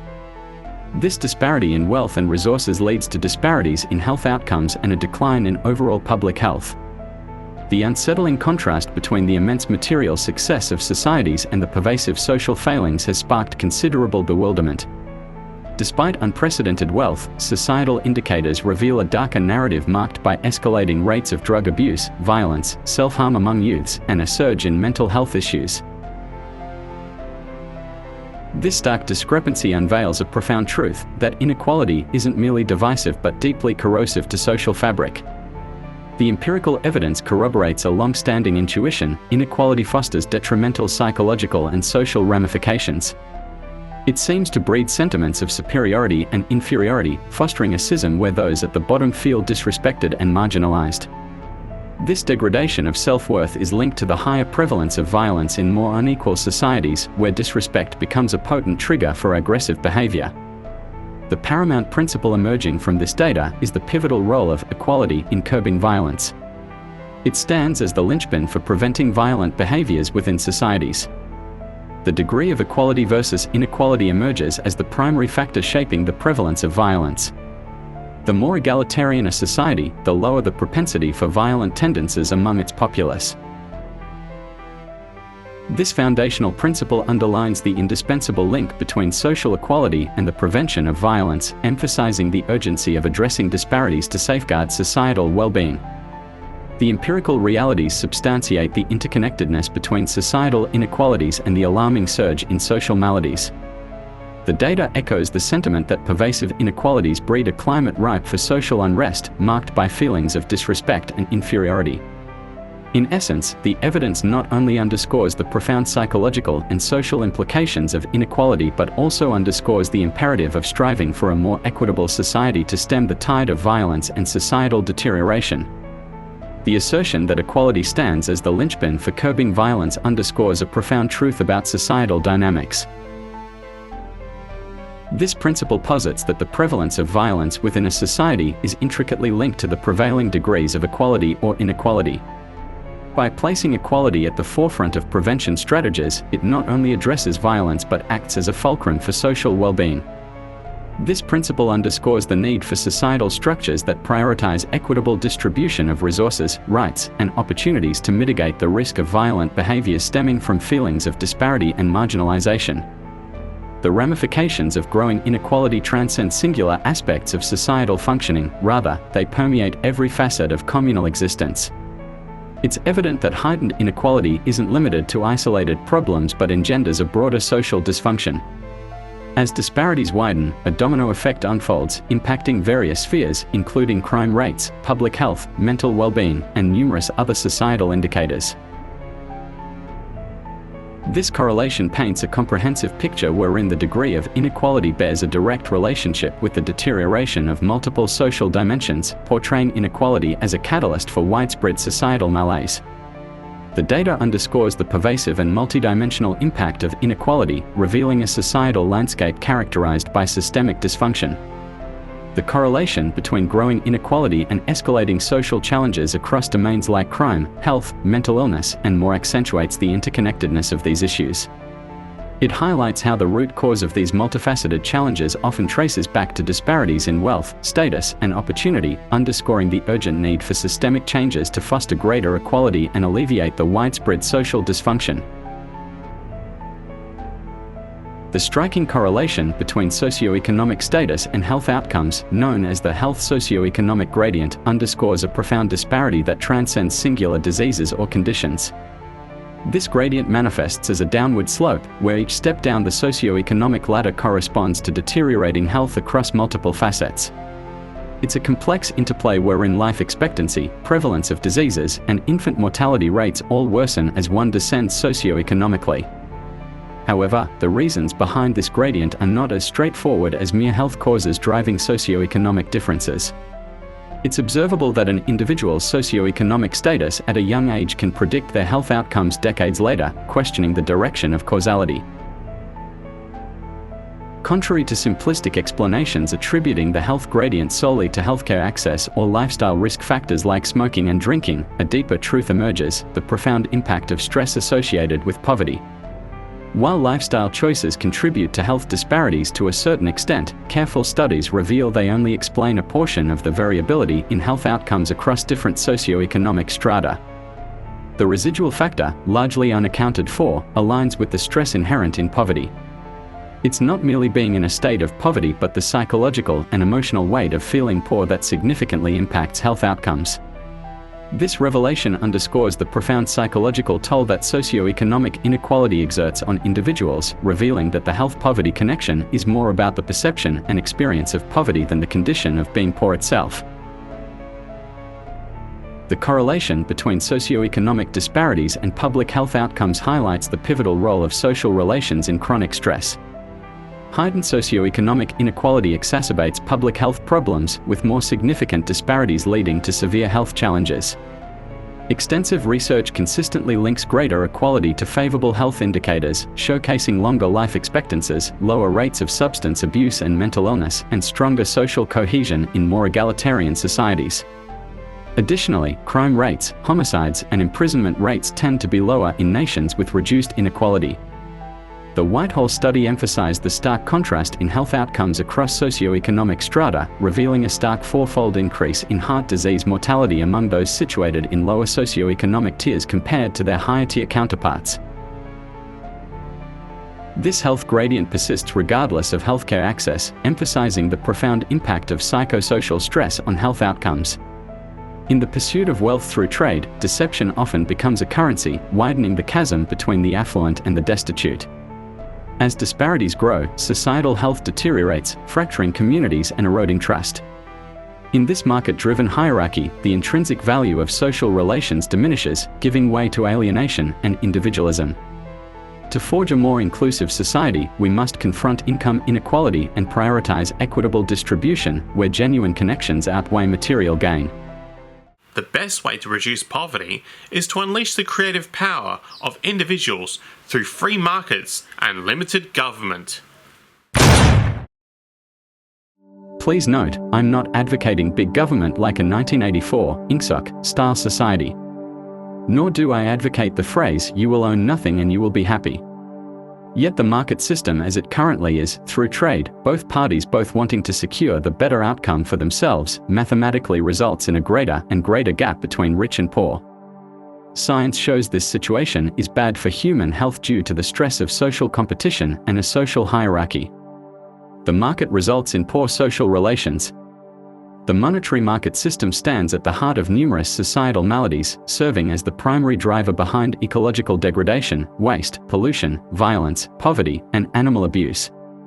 Its profit-oriented structure not only perpetuates these problems but also significantly contributes to the prevalence of mental health disorders like neurosis, depression, and anxiety within society. This profit-driven motive not only exacerbates existing societal issues but also impedes progress towards personal health, global sustainability, and societal advancement.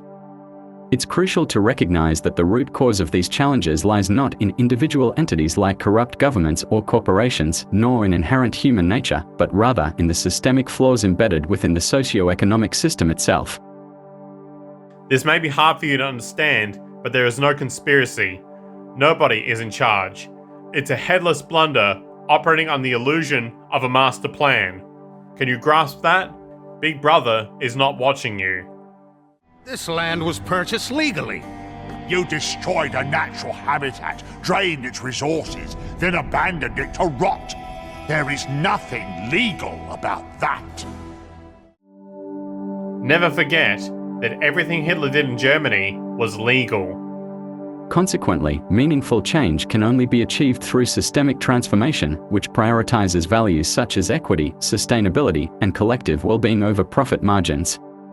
Such systemic change is imperative to address these pressing societal issues effectively and pave the way for a more equitable and sustainable future.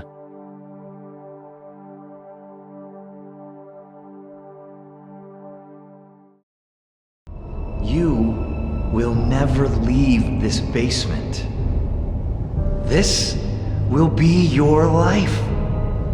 Until I have squeezed every last dollar out of you.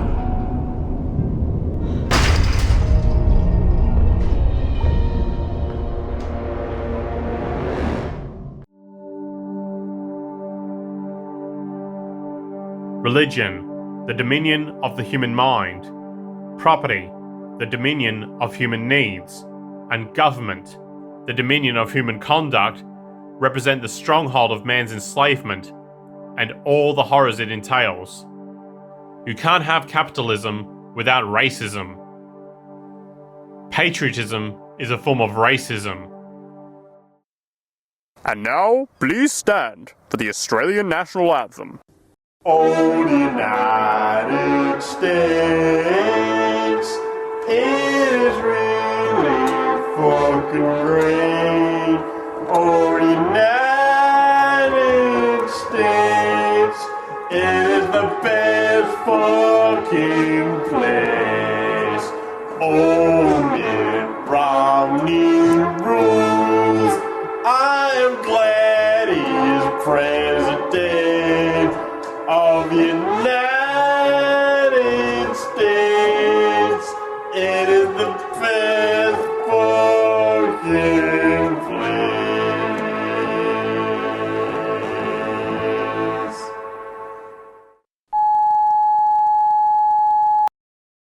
Part 3. A resource-based economy. It's not about money, it's about sending a message. In the wake of unprecedented advancements in science and technology, a glaring disparity emerges between the rapid progress in technological spheres and the lag in corresponding advancements within social, economic, and political realms. This incongruity signals a pivotal juncture in human history, where the possibilities unlocked by technological evolution far exceed the innovations seen in societal structures. As humanity grapples with this discrepancy, there lies an uncharted territory brimming with potential for cultural evolution beyond the confines of technological development. The existing social, political, and economic frameworks, emblematic of modern ideologies, are viewed as nascent endeavors attempting to align contemporary society with the transformative capabilities of advanced technology. This foresight propels an anticipation of future societal innovations that will inevitably supersede and redefine the existing paradigms, marking a significant chapter in the ongoing evolution of human civilization. The circulating currency with no substantial value, created by the current corrupt society, is unnecessary to our organisation. What do we need? The answer is resources. Acquiring resources is what is necessary for us to successfully realise our ideal. It is the greatest condition we must meet. If we make resources infinite, we make war obsolete. When we look at modern man, we have to face the fact that modern man suffers from a kind of poverty of the spirit, which stands in glaring contrast to his scientific and technological abundance.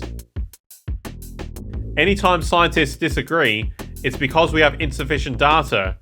Then we can agree on what kind of data to get, we get that data, and the data solves the problem. Either I'm right, or you're right, or we're both wrong, and we move on. That kind of conflict resolution does not exist in politics or religion. To effectuate a profound transformation in societal behavior, we are called upon to harness our inherent faculties of intelligence and courage, refraining from squandering these gifts on superficial pursuits or fruitless competitions. Instead, we are tasked with demonstrating the full force of our abilities in confronting the most formidable adversaries of compassion and empathy. It is imperative that we break free from the constraints of conventional thinking and boldly pioneer new paths toward meaningful change.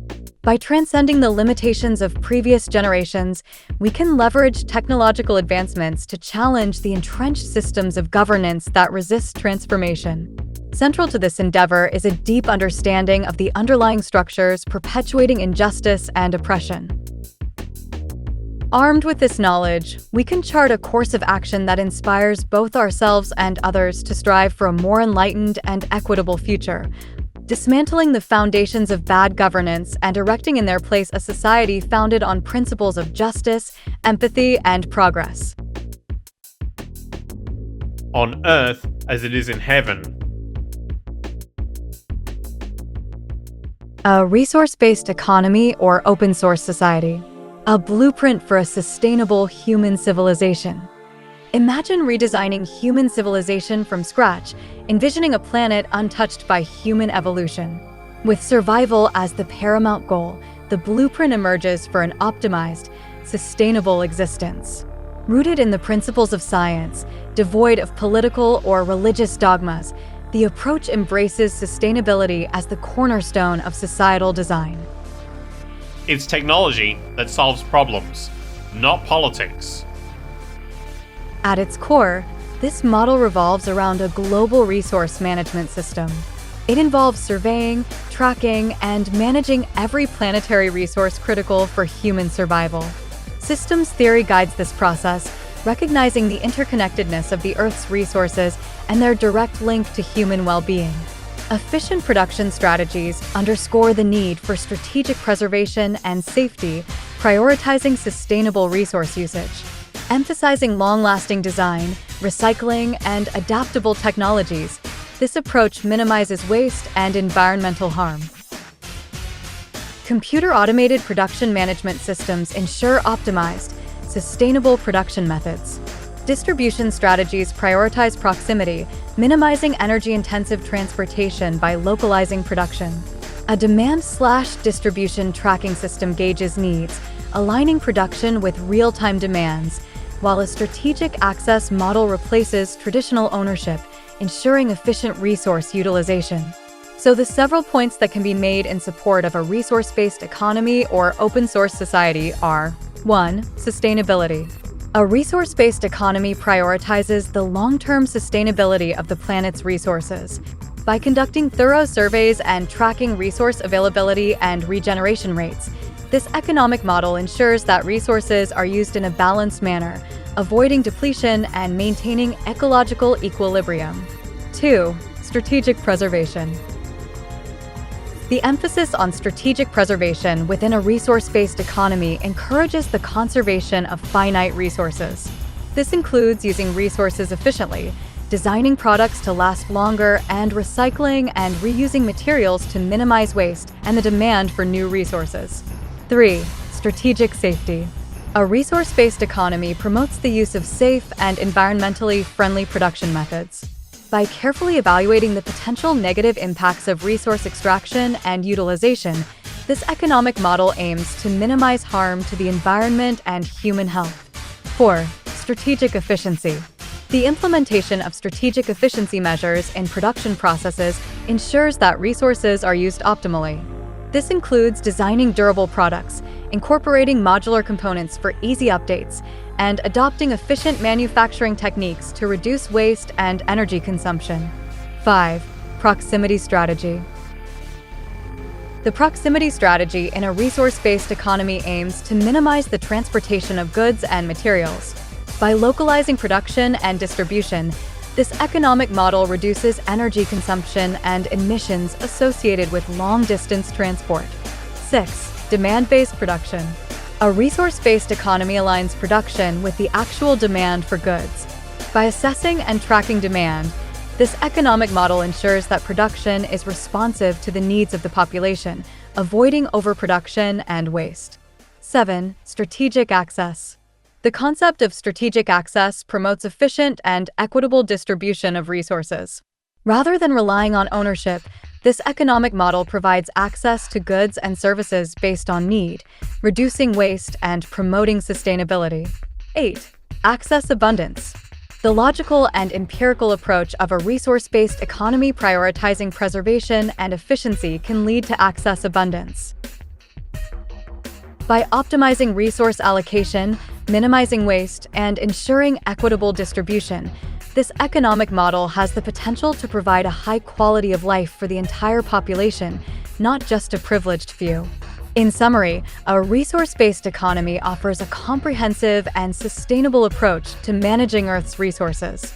By focusing on strategic preservation, safety, efficiency, and demand-based production, this economic model aims to create a society that can thrive harmoniously with the planet's resources, ensuring a sustainable and prosperous future for generations to come.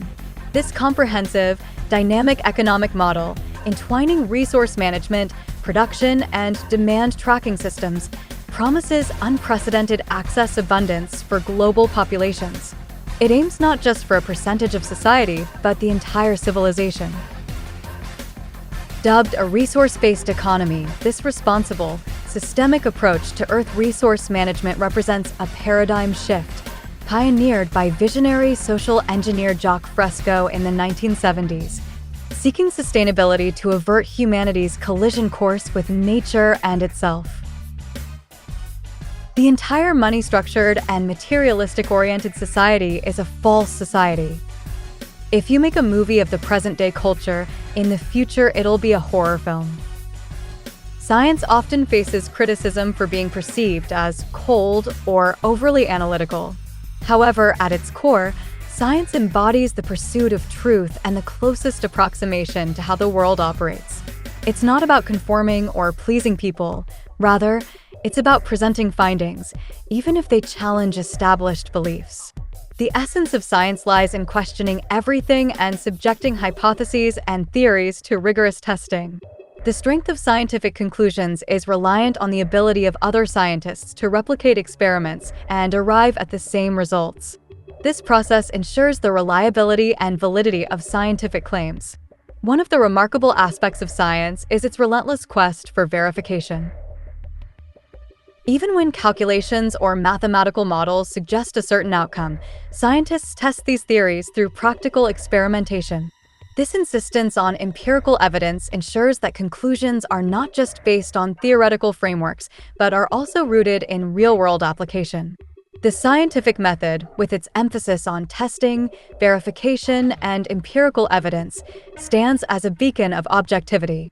It upholds the principle that no idea, theory, or calculation is beyond scrutiny or immune to being put to the test. This commitment to verification fosters a system free from biases and acknowledges that even mathematical calculations need empirical validation.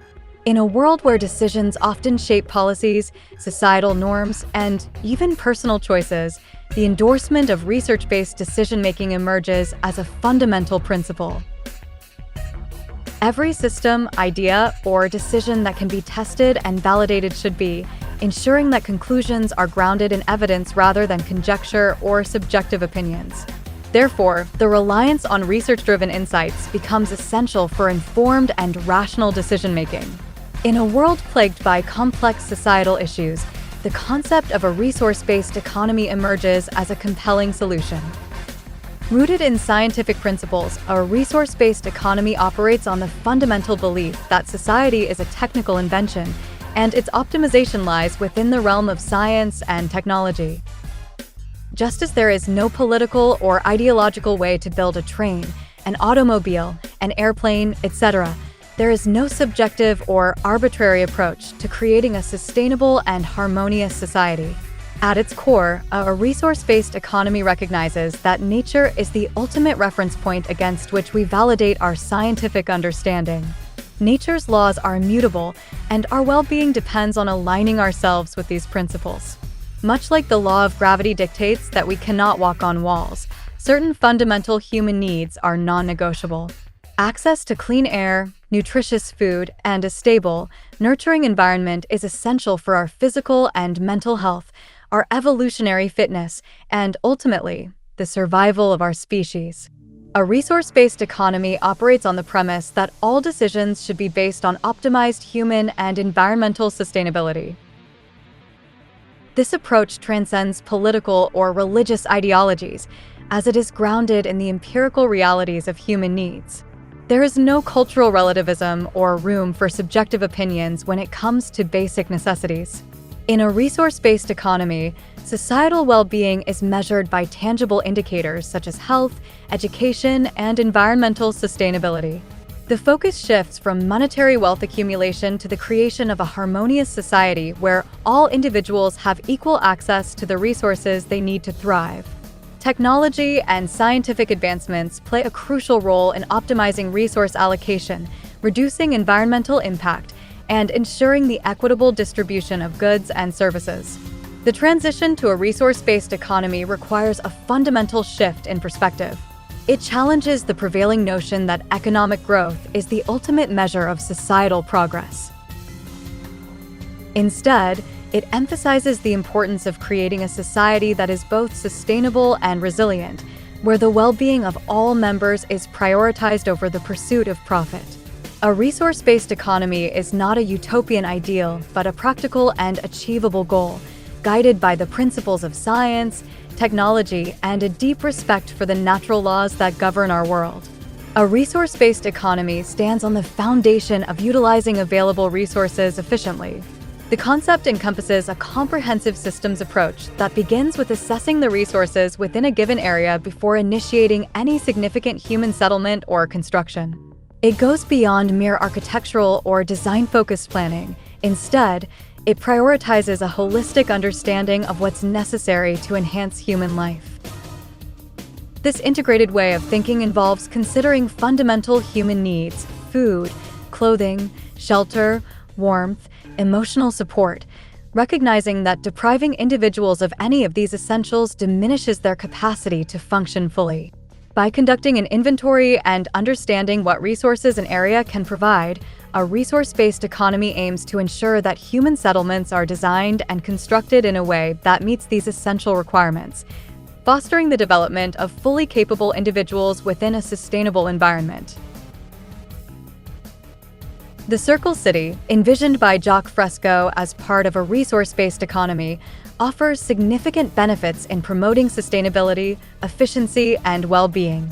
Here are some key advantages of the Circle City model. 1. Sustainable resource management. The Circle City operates on a systems approach to resource extraction, production, and distribution, prioritizing efficiency and sustainability. It integrates renewable energy sources, hydroponic and aeroponic farming, and waste recycling systems, reducing environmental impact and ensuring long-term resource availability. 2. Elimination of waste. The city's design minimizes waste through automated transportation and goods delivery systems, reducing the need for individual vehicles and mail delivery. Pneumatic tubes and conveyors optimize resource allocation and eliminate the need for rubbish collection. 3. Reduce transportation-related deaths. Automated, driverless cars integrated into the city's transportation network enhance safety and reduce the number of transportation-related accidents, preventing unnecessary deaths and injuries. And not just driverless cars, but trains that are designed to be part of the city architecture. And when the train stops at a station, the train becomes an elevator or lift, and the compartments move to their needed floor. Jacques Fresco called these transfers. 4. Efficient food production. Vertical farms utilizing hydroponics and aeroponics significantly reduce water and nutrient requirements in food production. This approach eliminates the need for pesticides and minimizes environmental pollution, resulting in sustainable and abundant food production within the city. 5. Integrated energy generation. The energy belt utilizes renewable energy sources like wind, solar, geothermal, tidal, and wave power to meet the city's energy demands. Excess energy is stored in supercapacitors, ensuring uninterrupted power supply and eliminating energy waste. 6. Localized production. The industrial belt facilitates localized production of goods, reducing the need for long-distance transportation and promoting self-sufficiency within the city. Demand for goods is generated locally, and raw materials are obtained through a global resource management system. 7. Automation of labor. The city embraces automation and mechanization in various sectors, optimizing labor efficiency and reducing the need for manual labor. This technological advancement enhances productivity and frees up individuals to pursue creative and fulfilling endeavors. The Circle City model offers a comprehensive approach to sustainable living, promoting resource conservation, reducing waste, and enhancing human well-being through efficient systems, renewable energy, and technological advancements. It provides a vision for urban planning that prioritizes environmental sustainability, social equity, and technological innovation, creating a thriving and resilient community for the future. The pervasive influence of automation in our lives is undeniable. Look around, and nearly everything we interact with is a product of automated construction. From the shoes we wear to the vehicles we drive, technology's touch is omnipresent. This pervasive integration of automated systems is reshaping our societal structures, rendering obsolete what was once commonplace. The trajectory of technological development has been steep, heading swiftly toward increased automation. Each societal shift, from the agricultural to the industrial revolution and now the information age, has been steered by technological innovations, particularly those automating labor. As we move forward, mechanization has transcended mere assembly, transitioning into a sophisticated process crafting entire products seamlessly. This relentless march toward automation characterizes the trajectory of human civilization, marking each milestone with the ascent of technology. The evolution from rudimentary tools to advanced electronics and computers exemplifies our inexorable march toward automation. Our world continues to undergo transformative changes, propelled by advancements that redefine our systems of production. Mechanization, now at the vanguard of innovation, is no longer content with piecing together disparate components, but instead redefines creation itself, streamlining the process to yield comprehensive products in singular, efficient endeavors. In a high-tech, resource-based economy, the prospect of automating roughly 90% of existing occupations is a conservative estimate.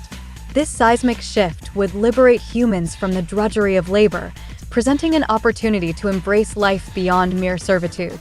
The essence of technology lies precisely in this emancipation, affording individuals the chance to engage in pursuits that transcend mere toil. This fundamental shift from menial occupations toward a society more aligned with technological efficiency embodies the true promise of technological advancement. The RepRap project encapsulates a stunning amalgamation of biology and engineering, exploring the concept of machines mirroring biology's ability to copy itself. RepRap, a three-dimensional printer, stands out by not just producing objects, but by making most of its own parts. It symbolizes a groundbreaking stride in technology, revolutionizing traditional manufacturing by ushering in an era of self-replication. Its potential spans far beyond printing everyday items. It could redefine industries, from fashioning household goods to fabricating entire automobile bodies in a single swift print. This innovation heralds a transformative era where automated 3D printing isn't merely a tool, but a catalyst reshaping the landscape of production across multiple domains. Contour crafting signifies a seismic shift in construction technology, effectively using 3D printing to fabricate entire homes based on computer models. This breakthrough innovation hints at a future where a 2,000 square foot residence could materialize in a single day, solely through machine-based construction. The rationale behind automating construction is multifaceted, addressing critical concerns embedded within traditional practices. Labor-intensive construction not only offers jobs, but also entails severe safety hazards, surpassing even the risks posed by mining and agriculture, leading to high fatality rates globally. Furthermore, the inefficiencies in construction methods generate colossal waste, with the average U.S. home producing tons of discarded materials, accentuating the significant environmental impact and resource depletion that construction contributes to globally.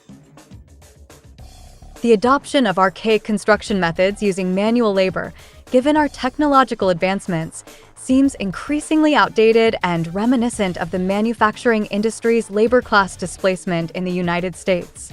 Economist David Otter's study from MIT highlights the looming obsolescence of the middle class, signaling an inevitable transition driven by automation. This paradigm shift not only applies to manufacturing, but also extends to construction, where automation offers a solution to the sector's inherent challenges, revolutionizing an industry tethered to outdated methods and contributing significantly to resource wastage and environmental harm. The swift progression of mechanization has revolutionized nearly every sector, rendering human labor increasingly obsolete. With machines working tirelessly, efficiently, and without the need for rest or benefits, the superiority of mechanization over human labor is evident. This transformation, termed technological unemployment, is fundamentally reshaping global employment patterns, causing the shift away from labor-intensive sectors and catalyzing economic crises worldwide. The service sector, employing over 80% of the American workforce, is now succumbing to automation, further fueling the unemployment crisis. As industries mechanize to cut costs, they inadvertently reduce purchasing power, intensifying economic disparity. The prevailing labor for income model is slowly fading, with automation poised to replace a staggering 50% of the global workforce by 2045. A society with highly sophisticated technology, food production, transport, communications, medicine, an era when everything was done by machines. Humans were released from the need to work for a living, and now the only ones who work are those who find it adds meaning to their life, or who feel a sense of obligation. But after the horror movie I've seen today, robots. Piers full of robots. My kid will be lucky if he's even punching numbers 5 years from now. In a resource-based economy, the absence of a monetary market system aligns with the recognition of mechanization's efficiency. The system acknowledges and embraces mechanization's advantages rather than resisting it, emphasizing efficiency and sustainability. This philosophy extends to city systems, envisioning a highly automated, self-regulating city with minimal human oversight. The central hub operates as an automated machine, closely monitored by a mere fraction of the city's population. In an economy prioritizing individual well-being over exploitative labor, people willingly contribute to maintaining and enhancing a system designed to care for them. One day I'll be rich for making these actual things in my factory. And then you won't be rich and I'll be not lonely because I'll have money to keep me company. That's a fucking bad plan. Contrary to common assumptions, the lack of external pressure to work for a living doesn't breed idleness. Rather, the existing labor system fosters inertia, stifling creativity and narrowing individual potential. Studies reveal that monetary rewards fail to motivate innovation. Creativity stems from intrinsic motivation. Monetary incentives prove detrimental to creative thought, hindering genuine innovation. Visionaries like Nikola Tesla and the Wright brothers exemplify this, contributing without monetary motives. Money, in reality, distorts contribution more than it aids progress, acting as a false incentive that hampers creativity and innovation. Good morning, class. Let's start the day by discussing what each of you would like to do when you grow up. How about you, Leon? I want to be a corrupt politician where I can make under-the-table deals and manipulate laws for personal gain. Oh, aiming for leadership, I see. What about you, Jack? I dream of becoming a shady corporate lobbyist, manipulating policies in favor of big corporations, no matter the ethical cost. Quite the ambition! And how about you, Maya? I want to be a social media influencer, promoting products I don't believe in for a hefty paycheck. Very contemporary choice, Maya. What about you, Daniel? What's your dream job? I aspire to be a scam artist, defrauding people through elaborate schemes and deceit. Oh, very interesting. What about you, Tina? When I grow up, I want to be a stripper on Highness Street in Adelaide. Wow, very glamorous, Tina. Just one more. How about you, John?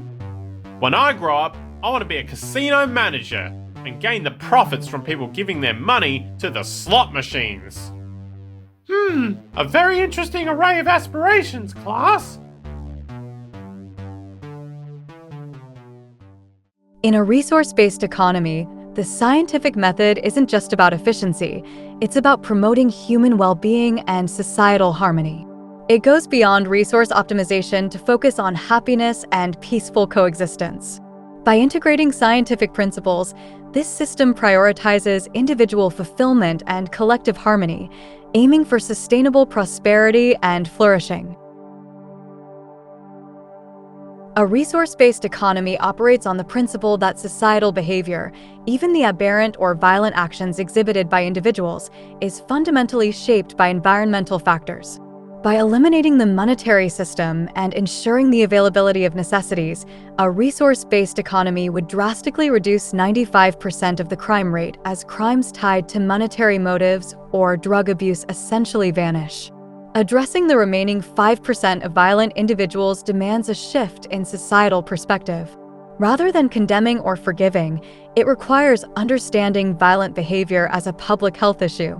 Moral judgments offer no insight into the causes or prevention of such behaviors. Instead, a focus on preventive measures akin to public health approaches is crucial.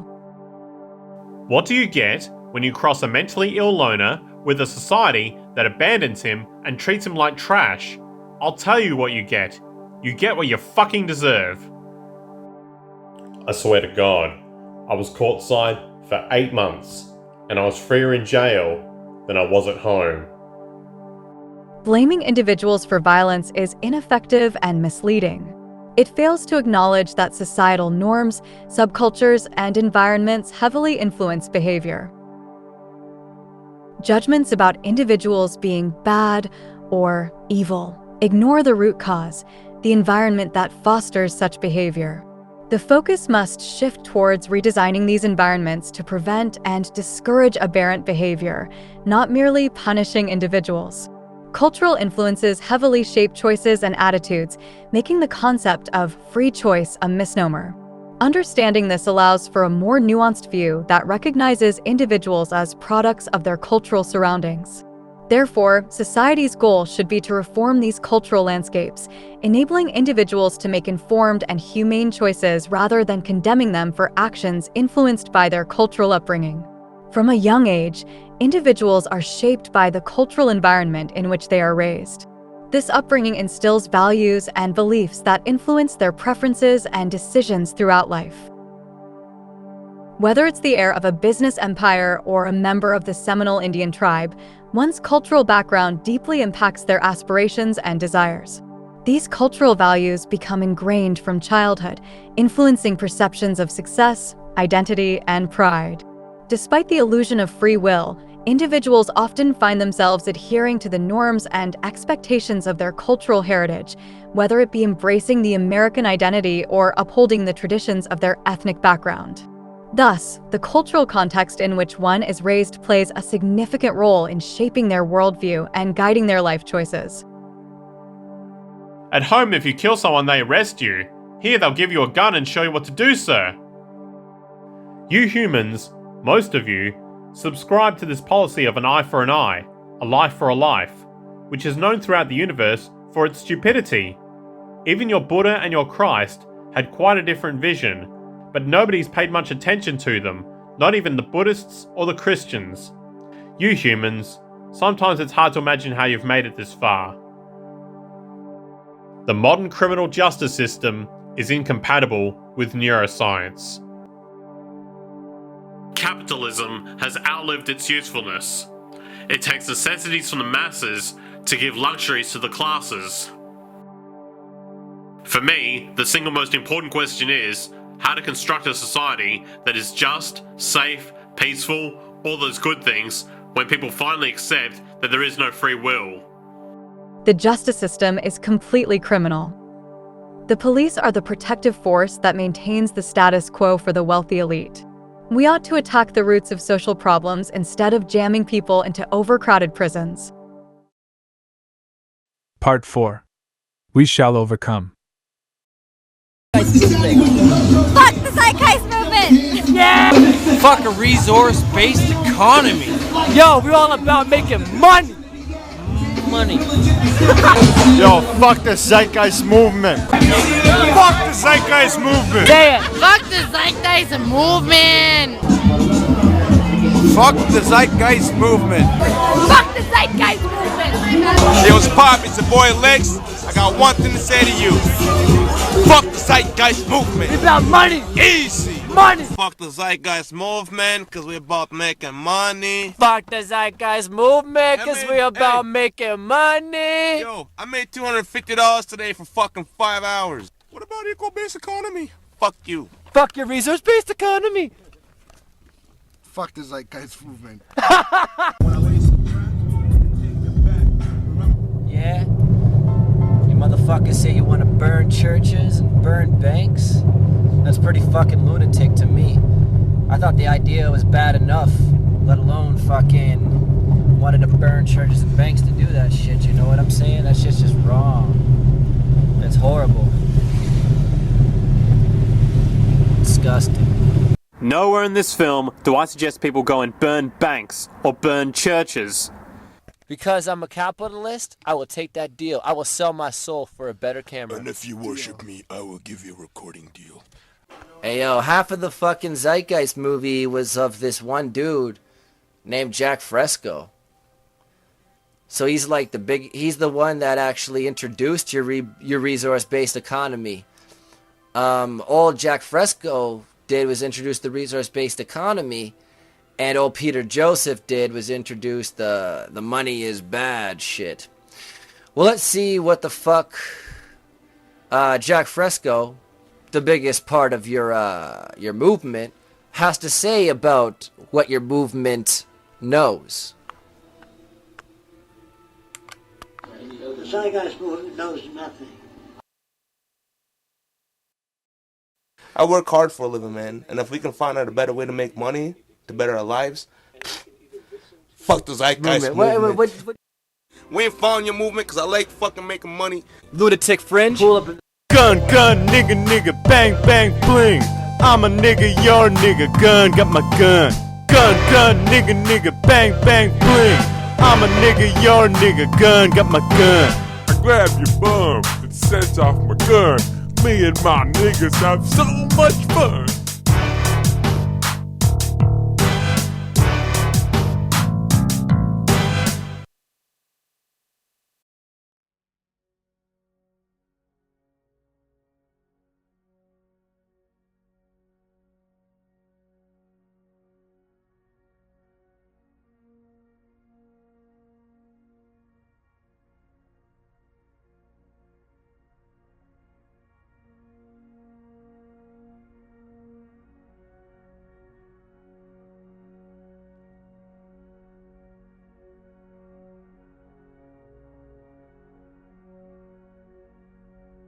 Gee, I wouldn't want to disrupt the business social atmosphere which sells cigarettes, drugs, guns, and alcohol to newborn babies. Give the baby a beer! Give the baby a beer! Joking aside, if you protest the market, you're going to come across self-appointed guardians of the status quo.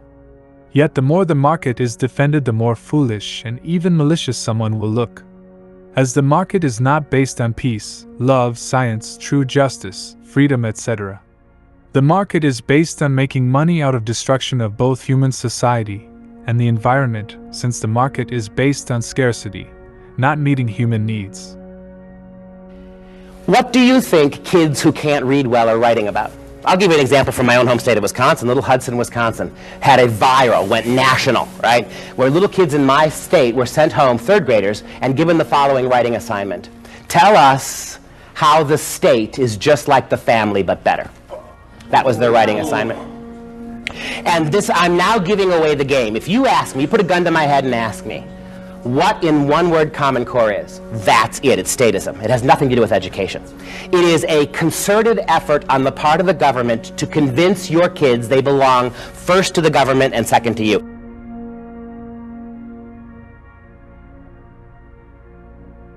Perceived associations, religious misconceptions of science and communism. Religious people may sometimes perceive science as akin to communism due to misconceptions or misunderstandings about the nature of scientific inquiry and the societal structures associated with communism. 1. Conflict of beliefs. Religious teachings often rely on faith and spiritual beliefs, while science relies on empirical evidence and reason.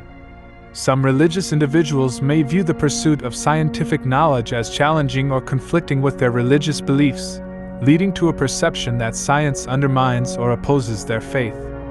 This perceived conflict might cause some to associate science with ideologies that challenge or reject religious teachings, such as communism. 2. Historical and political context. During the Cold War, when communism was a significant geopolitical force, there was a widespread perception in certain religious circles, especially in the West, that communism sought to eliminate religion in favor of a secular state. Since science often promotes a secular worldview, some religious individuals might mistakenly conflate the scientific method or scientific progress with communist ideologies. 3. Misconceptions about equality. Communism advocates for equality in socioeconomic terms, aiming for a classless society. Some religious people may mistakenly interpret scientific efforts toward equality and fairness, such as equal access to healthcare, education, or resources, as aligned with communist ideals. However, these scientific pursuits stem from humanitarian and ethical considerations rather than political ideologies. 4. Challenges to authority. Both science and communism have, at times, challenged traditional authority structures.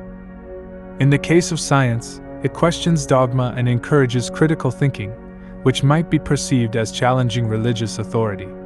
This challenge to authority could be wrongly linked to the dismantling of religious principles.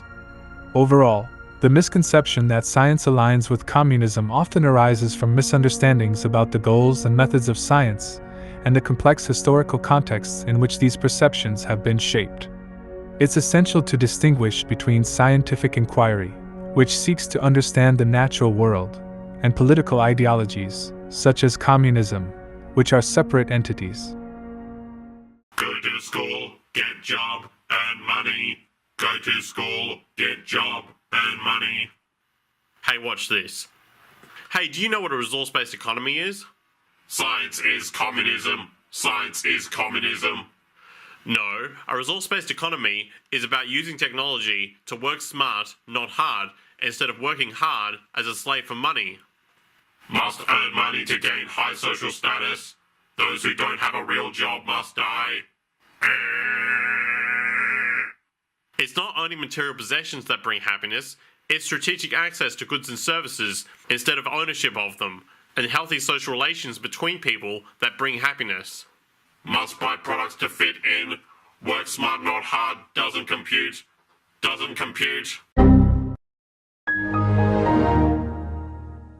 Looks like he crashed. Comparing hierarchical structures, religion, government, corporations, and science's peer-reviewed model. Religion, governments, and corporations commonly exhibit hierarchical structures.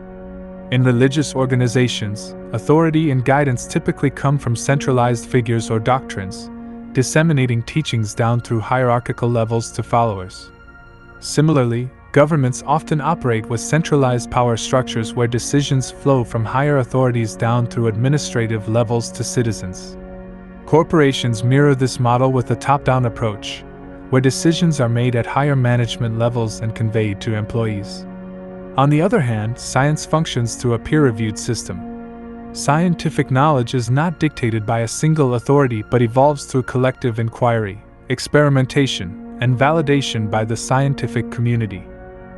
Research undergoes rigorous scrutiny by experts in the field, allowing for decentralized yet collective validation, ensuring accuracy, reliability, and credibility in the pursuit of knowledge.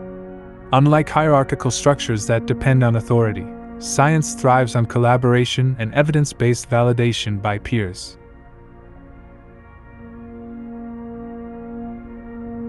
Beyond communist labels, critiquing the market and the misconceptions of economic ideologies.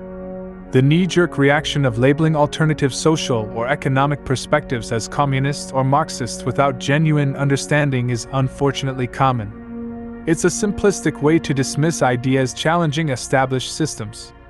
People tend to gravitate towards these labels because they're familiar or due to a lack of understanding about alternative paradigms. What's essential is recognizing that the spectrum of ideologies isn't just a binary selection of capitalism or communism. These labels emerge from specific historical contexts, often based on assumptions of unlimited resources, which no longer hold true. Acknowledging the need to evolve beyond these ideologies isn't about embracing communism or socialism outright. It's about recognizing the limitations of existing systems and striving for something beyond these constructs, rooted in an understanding of shared resources and universal life necessities. The focus should be on life value analysis, centered on meeting basic human needs and moving beyond political ideologies that might not be equipped to address the complexities of our current world. Rather than relying on convenient labels, it's more productive to engage in discussions that explore innovative solutions based on the contemporary reality of finite resources and global interdependence. The criticism of the market and the promotion of a resource-based economy do not inherently lead to communism. Calling someone a communist simply because they critique the market is a narrow and inaccurate generalization. 1. Oversimplification of economic theories. Labeling someone as a communist based on their criticism of the market overlooks the complexity and diversity of economic theories and ideologies. There is a wide spectrum of economic perspectives between pure capitalism and communism, with various hybrid models and schools of thought. 2. Misinterpretation of a resource-based economy. A resource-based economy does not necessarily equate to communism. A resource-based economy focuses on the sustainable use of resources, emphasizing the value of natural capital and prioritizing the well-being of the environment. This is not exclusive to communist ideology. 3. Conflation of economic and political beliefs. Criticizing market inefficiencies, promoting environmental stewardship, or advocating for equitable resource distribution does not automatically align with communist political ideals. Economic views and political ideologies are distinct domains. 4. Lack of consideration for context. The assumption that market criticism is inherently communist fails to acknowledge the context and motivations behind such critiques. Individuals may criticize market mechanisms due to concerns about social inequality, environmental degradation, or the need for a more sustainable economic system. 5. False dichotomy. Presenting communism and capitalism as the only polar economic options is a false dichotomy. There are numerous economic models and approaches that lie between these two extremes, each with its own unique characteristics and objectives. 6. Over-reliance on historical stereotypes. The association of market criticism with communism often relies on outdated stereotypes and historical events. These stereotypes fail to recognize the evolution of economic thought and diverse economic perspectives that exist today. 7. Disregard for individual liberty. True communism, as traditionally defined, involves centralized control and suppression of individual rights and freedoms. Criticizing market mechanisms does not imply support for such a system. Many proponents of a resource-based economy advocate for individual autonomy, decentralization, and democratic decision-making. Calling someone a communist based solely on their criticism of the market is a reductive and inaccurate argument that fails to consider the complexity of economic ideologies, the nature of a resource-based economy, and the diversity of perspectives on economic systems. What articles like these boil down to is the Zeitgeist movement, and its leader, Peter Joseph, envisions a hypothetical technological utopia in collaboration with the Venus Project. Accusations that the Zeitgeist movement is a cult, which advocates a communist utopia, are just absurd. It is the market which is a utopia, as trade is seen as a perfect equal exchange where both parties mutually benefit, when in reality trade is two parties both trying to screw each other over. Trade is a form of violence in a scarcity-based environment. The term, the Zeitgeist movement, is actually trademarked to Gentle Machine Productions, which is owned by Peter Joseph, and also the Zeitgeist film series, Interreflections, Culture in Decline are all under copyright. Despite this trademark and copyright, Peter Joseph does not own the Zeitgeist movement's train of thought. The real unofficial Zeitgeist movement is leaderless. Much like the activist group Anonymous, it is decentralized. There is no official Zeitgeist movement. Any claim that there is an official Zeitgeist movement is false, as the word official is related to the word authority. Yet truth is decentralized, not hierarchical. What I'm saying is that there is a difference between the official Zeitgeist movement, where Peter Joseph enforces the copyright of official Zeitgeist movement videos, and the unofficial Zeitgeist movement that regular people support, people who simply like the ideas of the Venus Project and a resource-based economy and make public domain videos that can be re-uploaded by movement members to spread the ideas. You could call the movement many names. The social atmosphere movement, the social paradigm movement, the cultural climate movement, sustainable technology enthusiasts, moneylesssociety.com, resource-based-economy.org, ecological futurists, the Reality of Me Project, and so forth. Terms like conspirituality are simply insults, either through malicious intent or ignorance. They are not proper criticisms of the Zeitgeist movement. Also, the book, Seeing Like a State, are not an accurate criticism of the Zeitgeist movement because it fundamentally misunderstands the movement's nuanced intentions, which focus on ecological sustainability, scientific scrutiny, and systemic change without subscribing to rigid political ideologies. The book, The Blank Slate, The Modern Denial of Human Nature by Steven Pinker, is also referenced by Zeitgeist movement critics. However, Pinker's argument in this Blank Slate book constructs a compelling case that human behavior is influenced by both innate biological factors, meaning genes, and environmental experiences, which is the position of this film. So much for debunking the Zeitgeist movement. Zeitgeist critics like Stefan Molyneux have highly reductionist views of the Zeitgeist movement, saying the Zeitgeist movement is Marxism with robots, whatever that is meant to mean. In a debate between Peter Joseph and Stefan said people who don't like trade can essentially just fuck off and go live in the woods and grow their own food, foregoing the conveniences of modern technology. The first step in a resource-based economy is to take a survey of the planet's resources. This is done so we know what we can do with our resources and technology to meet all human needs. This requires social activism to make people aware of the Venus Project. If a group of people went off into the woods and attempted to start a resource-based economy while the market is still going, it is inevitable that those who advocate the market would shut down such a project, as the market religion is based on aggression, domination, and authoritarianism. Stefan also has no knowledge of the structural violence or the social system violence of the market, and reduces the market to a little girl's lemonade stand. He doesn't understand that a little girl's lemonade stand will make a monetary profit from someone's addiction to sugar, which is immoral. The idea of a little girl's lemonade stand is really market cult indoctrination towards children. Articles like these will say this film is biased, misleading, propaganda without actually providing counter-evidence. Zeitgeist movement critics always have weak and often slanderous arguments against the movement. This is when the information in this documentary is sourced. You can take this documentary's transcript, input it into Microsoft Copilot, and ask what the sources are for the claims made. A computer will decide where you work, where you live, and what you do, and we'll all live in big communal buildings.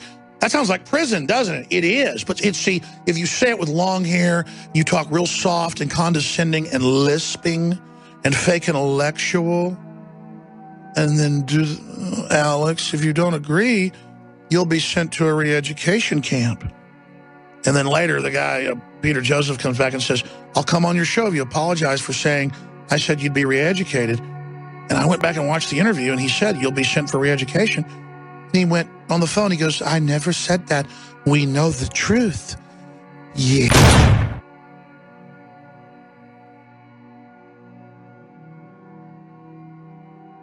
Unmasking the syntax of freedom, exploring market-driven societies and structural realities. The prevailing intellectual culture within any society does indeed reflect the interests and needs of the dominant group. Historical contexts shape the beliefs, values, and ideologies that govern the collective mindset. In societies where power and control are concentrated in the hands of a few, the dominant intellectual culture often mirrors and reinforces these interests. Academic disciplines like psychology, sociology, history, and political science often echo the perspectives beneficial to the ruling elite, and those who challenge these paradigms risk being sidelined or labeled as radicals. Furthermore, societal values heavily influence what is rewarded and perpetuated within that culture.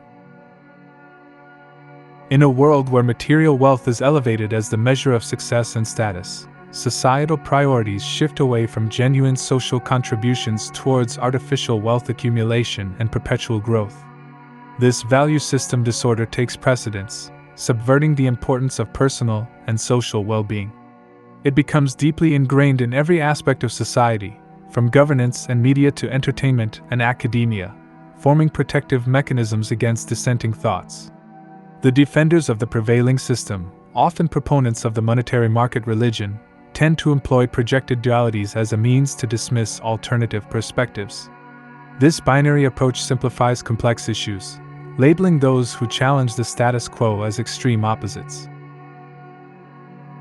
For instance, if one questions the efficacy of the free market system, they're hastily branded as being against the concept of freedom itself, creating an artificial dichotomy that stifles nuanced discourse and critical thinking. The rhetoric of freedom and government interference is deeply intertwined with the agenda of perpetuating a market-driven society.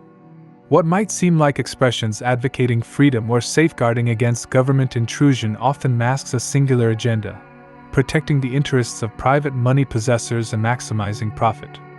Behind the veneer of lofty ideals like freedom, democracy, and progress lies a syntax, a governing structure of understanding and value that serves these interests.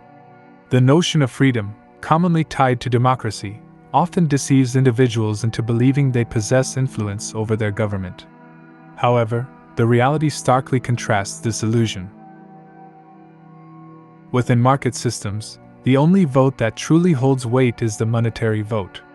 No amount of ethical outcry or activism can match the influence of wealth in a system where politicians, legislations, and governments themselves are up for sale. The concept of political action in such a system becomes a facade. Movements that seemingly bring change, like the civil rights movement, are often accommodations orchestrated by those who hold power. The illusion of choice through voting is perpetuated, offering an illusion of liberty, masking the pre-established limits of meaningful debate. Those questioning the system's integrity are quickly marginalized, labeled as disloyal, or relegated as conspiracy theorists. Two defenses often arise in defense of this system: the claim that it's the cause of material progress, and the fear of tyranny under alternative social systems. However, this argument is flawed. Material progress owes itself more to scientific advancement and the discovery of abundant energy sources than to the market system, which merely capitalizes on these advancements. The fear of tyranny under different systems is steeped in propaganda, juxtaposing despotic regimes with societal approaches while ignoring the systemic daily mass violence perpetuated by the current system. Structural violence, often overshadowed by behavioral violence, claims more lives than wars, murders, and suicides combined. Famines, for instance, aren't due to food scarcity but the inequitable distribution of economic resources, leading to relative poverty. The lack of access to essential medicines in impoverished areas demonstrates how structural violence, particularly poverty, becomes the deadliest form of violence, claiming countless lives due to financial constraints rather than a lack of medical knowledge or resources. In essence, the rhetoric of freedom and democracy often camouflages the realities of market-driven societies, hiding behind a syntax that perpetuates the interests of a select few while neglecting the systemic violence and inequalities embedded within the current socio-economic system. The unsustainable era. The impending consequences of oil dependency. Oil has been the cornerstone of human civilization, permeating every facet of modern life. Its presence is ubiquitous, entwined in the production, distribution, and sustenance of our industrialized world. From food production to transportation, plastics to energy, oil's pervasive influence underscores the very fabric of our existence. This cheap and easily accessible energy source has been pivotal in fueling the remarkable growth of human population and industrialization over the last century, allowing for a tenfold increase in global population. However, the era of abundant oil is facing an imminent crisis. By 2050, projections indicate that the global oil supply will be insufficient to sustain even half the current world population in its present lifestyle. The reality demands an enormous adjustment, urging humanity to fundamentally redefine its way of life. The alarming ratio of oil consumption to new discoveries serves as a harbinger of the impending crisis. The world currently uses 6 barrels of oil for every newly discovered barrel, a figure that is rapidly escalating. Despite this imminent challenge, governments and industry leaders exhibit a lack of genuine initiative to chart a new course. Superficial attempts to integrate renewable energy sources like wind and tidal power or to marginally enhance energy efficiency in vehicles are insufficient in the face of this impending energy crisis. Governmental responses, often driven by economists fixated on reviving past economic prosperity through consumerism, fall short of acknowledging the systemic issue. These attempts often involve printing more currency without substantial collateral, fostering short-lived economic recoveries that eventually collide with supply barriers, resulting in deeper recessions. The vicious cycle of economic growth, price spikes, shutdowns, and subsequent short-lived recoveries perpetuates a troubling pattern. The current trajectory of oil production, hovering around 86 million barrels a day, demands a replacement of approximately 14 million barrels daily within a decade. Yet, there is no viable alternative that can bridge this massive energy deficiency. The failure to prioritize the development of sustainable energy sources is a critical misstep that future generations will regard with incredulity. As humanity navigates this critical juncture, the predicament of oil dependency highlights the imperative for proactive measures towards sustainable energy sources. Failing to recognize the finite nature of this vital commodity and building an entire economy around its impending scarcity remains a monumental oversight. The impending global energy deficiency demands a paradigm shift towards innovative and sustainable energy solutions. The failure to heed this warning and adapt to a world beyond oil threatens not just our present but the very legacy we leave for future generations. The conundrum of depleted resources, facing the limits of our current system. Humanity stands at a critical juncture in history, grappling with the imminent depletion of a foundational resource, oil, that has been integral to our survival. The stark reality emerges: despite the dwindling availability of oil, the prevailing economic system persists in pursuing a growth model reliant on this finite resource, exacerbating the downward spiral of depletion. The system's blind pursuit of GDP growth, fueled by the sale of oil-powered cars, exacerbates the decline instead of offering a sustainable solution. While alternatives exist to supplant the hydrocarbon economy, their implementation faces insurmountable barriers within the confines of the existing market system.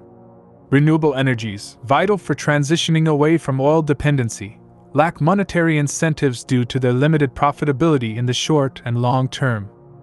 The commitment required for such transformations necessitates substantial financial investment, yet the absence of monetary gains discourages investment and action. In a system where profit dictates progress, the lack of financial incentives hinders the adoption of viable solutions. The challenges transcend the depletion of oil alone. Fresh water scarcity, affecting 2.8 billion people presently and projected to impact 4 billion by 2030, poses a critical threat to human survival. Similarly, the degradation of arable land at a rate far exceeding its replenishment jeopardizes food production, with 30% of arable land rendered unproductive in the last 4 decades. These environmental crises underscore the intricate interdependence between hydrocarbons, agriculture, and food security. Furthermore, our consumption patterns are alarmingly unsustainable. By 2030, our resource usage will require the equivalent of 2 planets to sustain current rates, exacerbating the destruction of biodiversity and triggering environmental destabilization worldwide.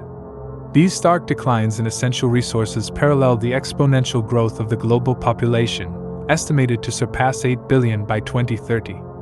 The escalating demand for energy production, projected to surge by 44%, poses a monumental challenge in the face of financial constraints and a system driven solely by monetary incentives. The socioeconomic landscape further compounds these challenges. The prevailing debt crisis, a global pyramid scheme, threatens to stifle any substantial initiatives toward revolutionizing essential sectors like agriculture, water processing, and energy production. Simultaneously, technological unemployment looms large, signaling a paradigm shift where traditional jobs become obsolete, exacerbating global unemployment rates. In this context, poverty has burgeoned, doubling from 1970 to 2010 due to systemic flaws. This trajectory portends further suffering, mass starvation, and exacerbation of existing societal woes. Given these accumulating crises, the question remains whether the existing system can facilitate the necessary reforms to avert a catastrophic future characterized by escalating resource scarcity and pervasive suffering. The conundrum is clear. Faced with multifaceted resource depletions, a burgeoning global population, and systemic economic constraints, humanity confronts a crossroads demanding transformative action beyond the confines of profit-driven market mechanisms. It's a call to reconsider our values, prioritize sustainable solutions, and pivot towards a collective resolve to address these pressing challenges before us. Navigating the precipice, the precarious state of societal transition. The current global landscape paints a grim picture of an economic malaise that transcends the cyclical nature of traditional downturns. What lies ahead is not a temporary recession but a foreboding terrain fraught with the potential for unbridled civil unrest. As economic safety nets erode and state coffers run dry, the ominous specter of widespread social upheaval looms large. The impending storm is foretold by the cessation of unemployment benefits, a telling sign of governments teetering on the brink of financial collapse. As confidence in elected leaders wanes, discontent brews among the populace, sowing the seeds for a clamor for change, a desperate cry born out of economic despair. Yet, this quest for transformation stands perilously on the precipice of violence and environmental devastation.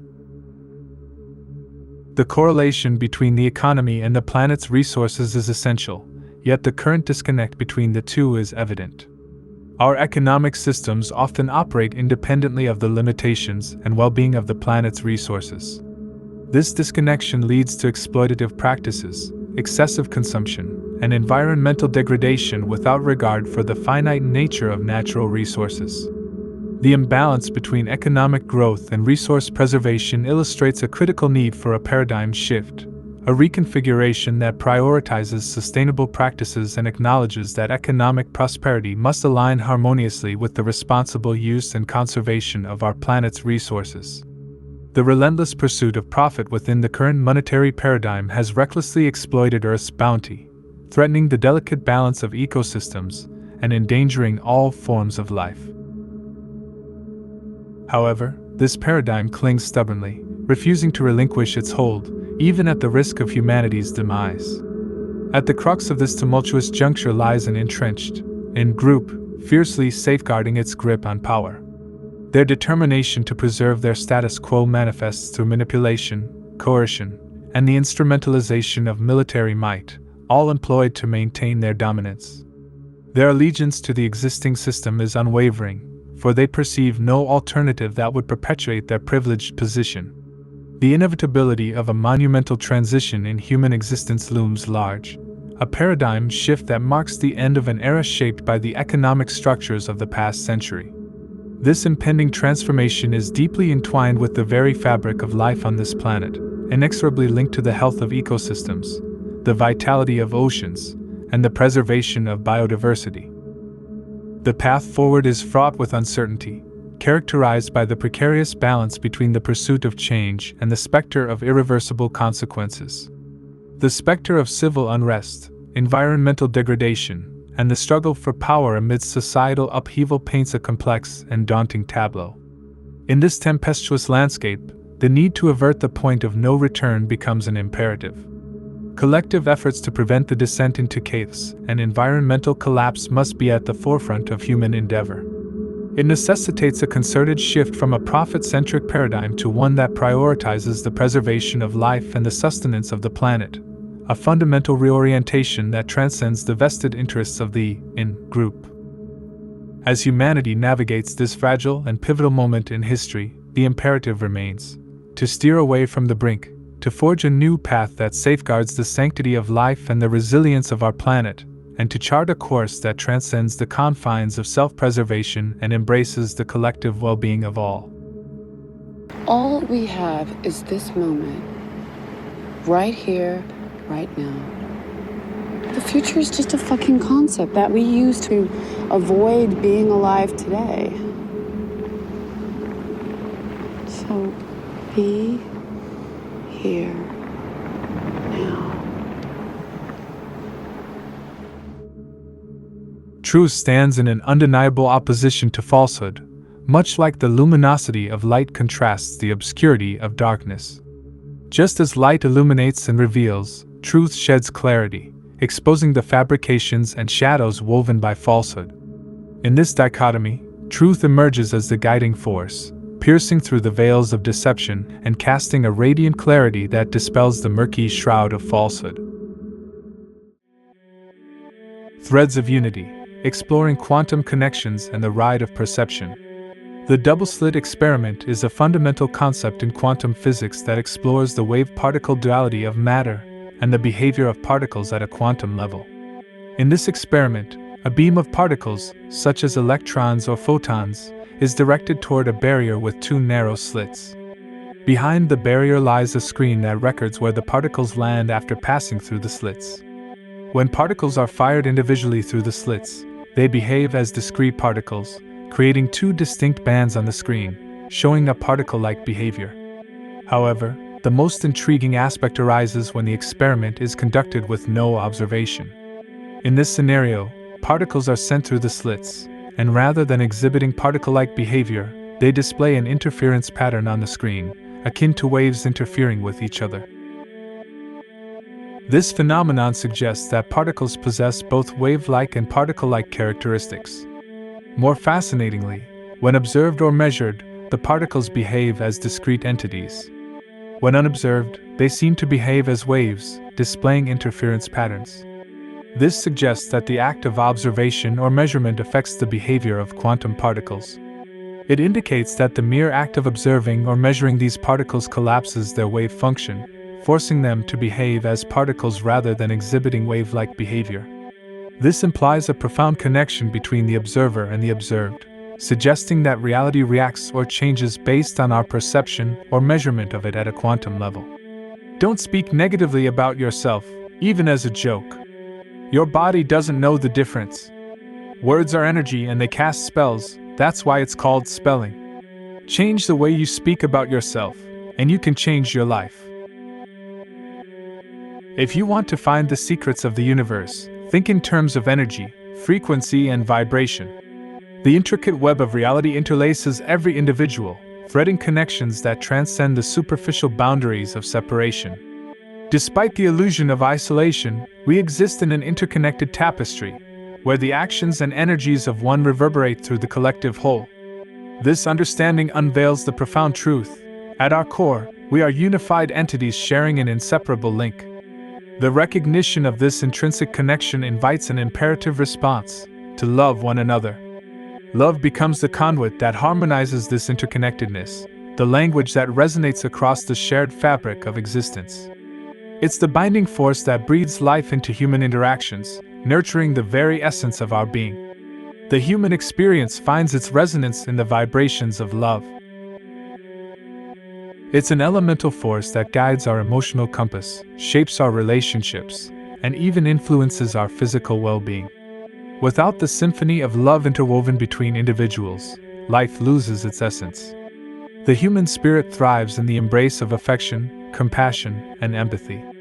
Acknowledging this inherent responsiveness to love compels us toward an imperative truth. The sustenance of our humanity lies in the active cultivation of love among ourselves. Through the expression of love, we tap into the very essence of our interconnected existence, fostering harmony, compassion, and a shared sense of belonging in the collective tapestry of life. Science knows God better than religion. Science tests the laws of nature and has evidence to back up what it says. Besides some metaphors and general life advice, religion, or a belief in God, offers no practical use in terms of technical blueprints for how to build a functional society. The market is just another religion that is mistaken to be a social system. The social myth in the market is that love is something special and scarce, so it has a price tag on it. Only if you have the money can you afford love, yet love is actually an essential human requirement. The market does not promote abundant love. Abundant love is bad for business, as the market is based on scarcity. Satanism, so to speak, encompasses selfishness, only thinking about yourself, doing whatever you want, or do what thou wilt, and not abiding by the laws of the universe, meaning to enable good health and happiness for everyone. In other words, Satanism is unnatural and goes hand in hand with the market. Yet the market creates an environment which gives people little opportunity to be good people, not only because evil is monetarily rewarded, but because people abuse each other in society because of the stress of the market or social competition, and that abuse translates into a vicious cycle of destructive behaviors. Whatever happens after we die, life is a test, and life is about the journey, not the end. Being good now is important because reality is like a game or an open source project. The game is everyone learns together, and everyone wins together. It is not a competition like the market describes life to be. You must lift the human experience by making people aware that we can overcome the shortcomings of our current outdated free market capitalist system with science. No one should go without their human needs being met. It's important to note that the Reality of Me project discusses that maybe getting older will be treated as a disease in the future, because what science has been already doing is extending human life.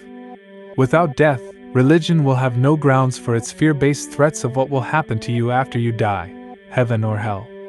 An open-source society would be heaven on earth already, made possible by the scientific method. Also divine punishment like hell, besides failing to understand that fire needs a fuel to burn, also fails to understand that humans are bound to reality by natural laws. That human behavior is a product of its environment. Meaning the concept of God is actually ignorant of the fact that humans are bound to their environment. Because religion will claim people are making choices, and have free will to make choices. The reality is there is no such thing as free will, and humans are not making choices. So why not design out bad behavior? Because bad behavior is good for business. And manipulating people into being bad people is also good for business. When individuals prioritize principles rooted in empathy, cooperation, and understanding, a paradigm shift occurs within societal structures. This shift is away from the pursuit of control and dominance. It's a recognition that the genuine power lies in the ability to connect with others on a fundamental level of compassion and mutual respect. This acknowledgement leads to a transformation in how individuals interact, shifting the focus from seeking power over others to fostering relationships based on empathy and collective well-being. When this ethos prevails, peace becomes a natural byproduct, emerging from a shared understanding and harmony, rather than a struggle for dominance. When we grasp the profound interdependence of our individual lives with the entirety of existence, we unlock the essence of unconditional love. In recognizing that our well-being is inseparable from the well-being of all things, we transcend the limitations of ego and self-interest. Love, in its purest form, extends boundlessly, encompassing every facet of existence as an extension of the self. It is the realization that there are no conditions or boundaries to this love, for we are interconnected in a vast web of existence where the distinction between self and other dissolves. Indeed, we are simultaneously everything and everyone, interconnected and interwoven in the fabric of the universe. The analogy of life being compared to an amusement park ride offers a profound perspective on the human experience. It captures the intensity, the unpredictability, and the vibrant nature of existence, often leading people to perceive this journey as reality itself. However, some individuals, amidst the twists and turns of life's ride, begin to question its authenticity. They understand the transient nature of this experience and attempt to remind others that it's just a ride, not the ultimate reality. Unfortunately, those who advocate for this broader understanding are often silenced or disregarded by those heavily invested in the illusions of the ride. The attachment to possessions, status, and personal interests reinforces the belief in the ride's reality, prompting resistance against alternate perspectives. The dichotomy between fear and love emerges as a pivotal choice in this analogy. Fear encourages individuals to fortify themselves against perceived threats, often leading to isolation and separation. Love, on the other hand, invites a sense of unity and interconnectedness among all beings. The suggestion to divert financial resources from military expenditure towards addressing poverty is a compelling call for a shift from fear-driven actions to those driven by compassion. It proposes a redistribution of wealth to ensure basic human needs like food, clothing, and education are met for all individuals globally. This reimagining of resource allocation underscores the potential for a world where cooperation and compassion take precedence over fear-driven agendas. The idea of redirecting funds from military spending to support those in need, fostering peace and global collaboration, resonates deeply. It challenges the predominant belief that defense and militarization are essential for security. Instead, it advocates for investing in humanity's collective well-being by eradicating poverty and providing education universally. This perspective illuminates a path toward peace and unity, emphasizing that altering priorities and redistributing resources can shape a world where everyone's basic needs are met, paving the way for a more harmonious and prosperous global society.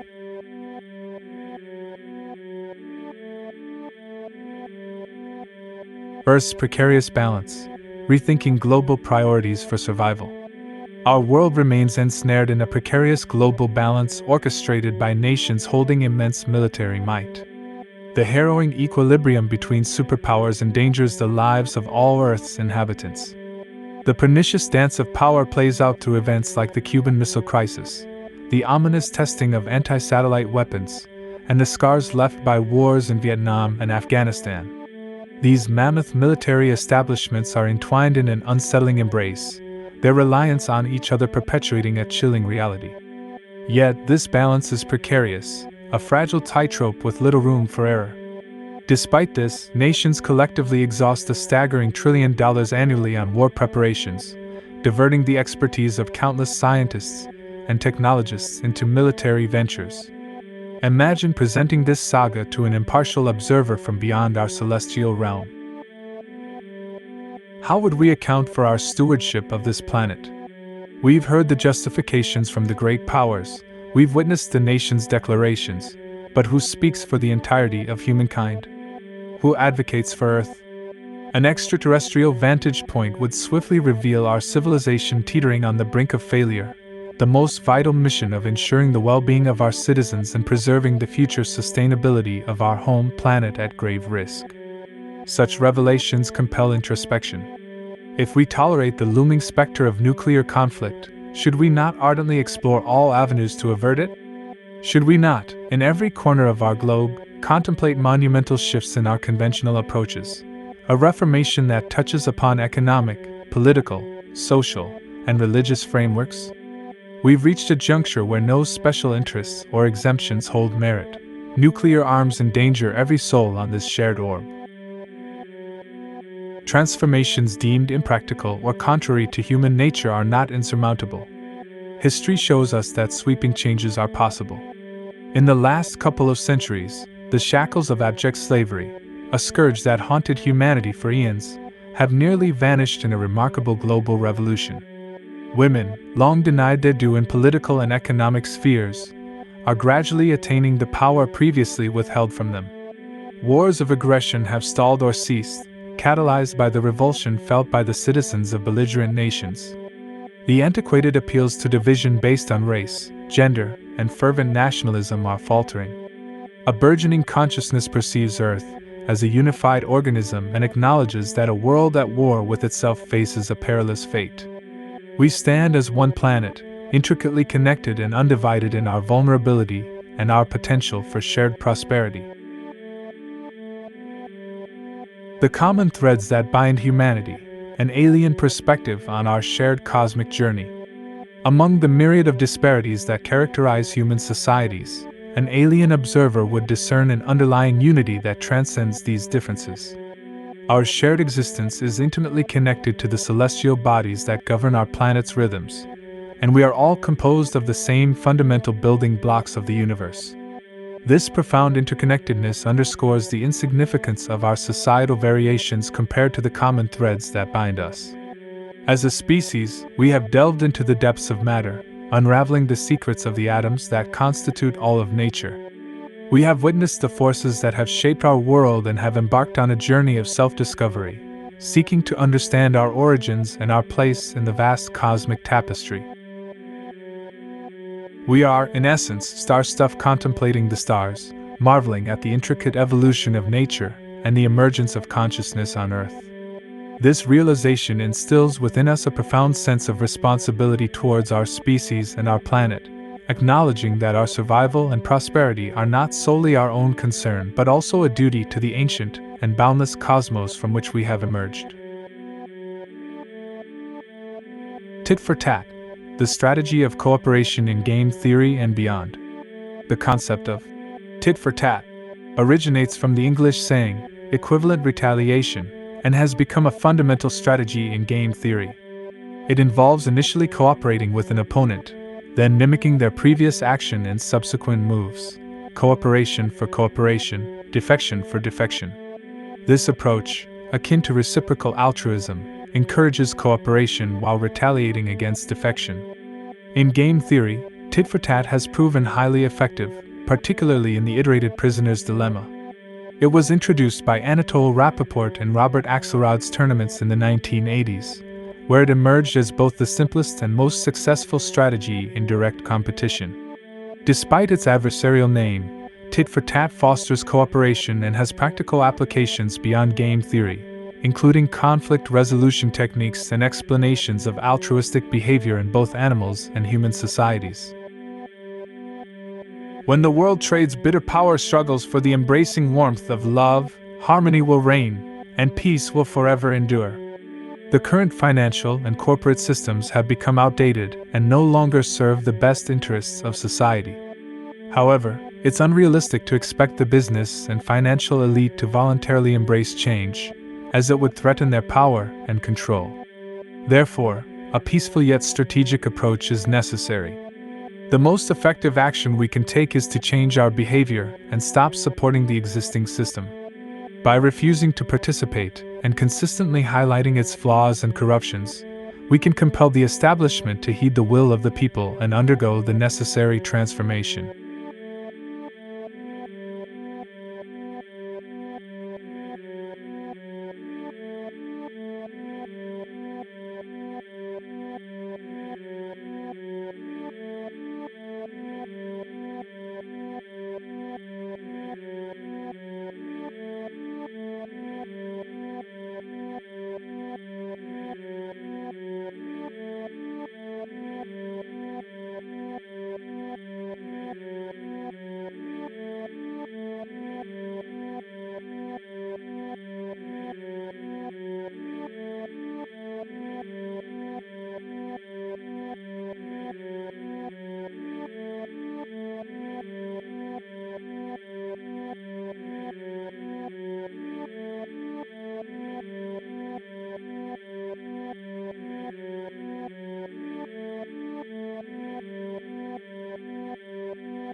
wish I could say everything's just peachy.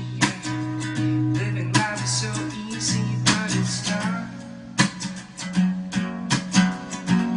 They got everyone believing that's just the way it is, so there's nothing to be done. And so perpetuate a culture of cutthroat competition. But despite what you might think, we got everything we need to provide for each other. And wouldn't it be nice if no one had to fight just to get a bite to eat? Together we can build a better future for our project.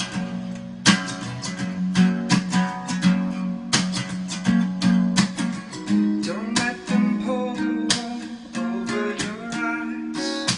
No doubt there's something wrong with this picture.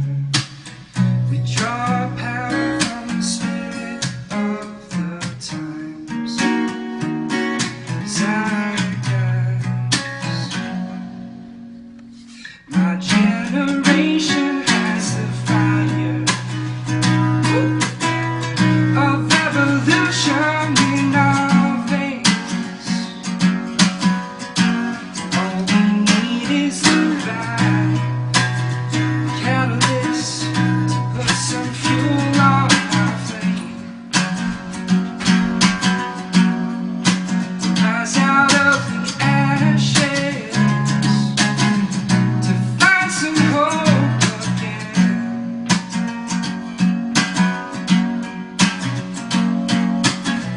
Don't let them pull the wool over your eyes. No doubt there's something wrong with this picture. We draw power from the spirit of the times. Zeitgeist. This is the dawning of a brave new world, and everything under the sun will be transformed when it's all said and done. Love will conquer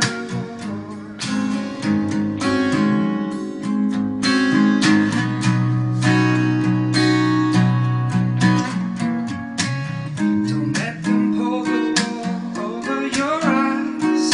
No doubt there's something wrong with this picture. We draw power from the spirit of the times. Zeitgeist. Zeitgeist. Zeitgeist.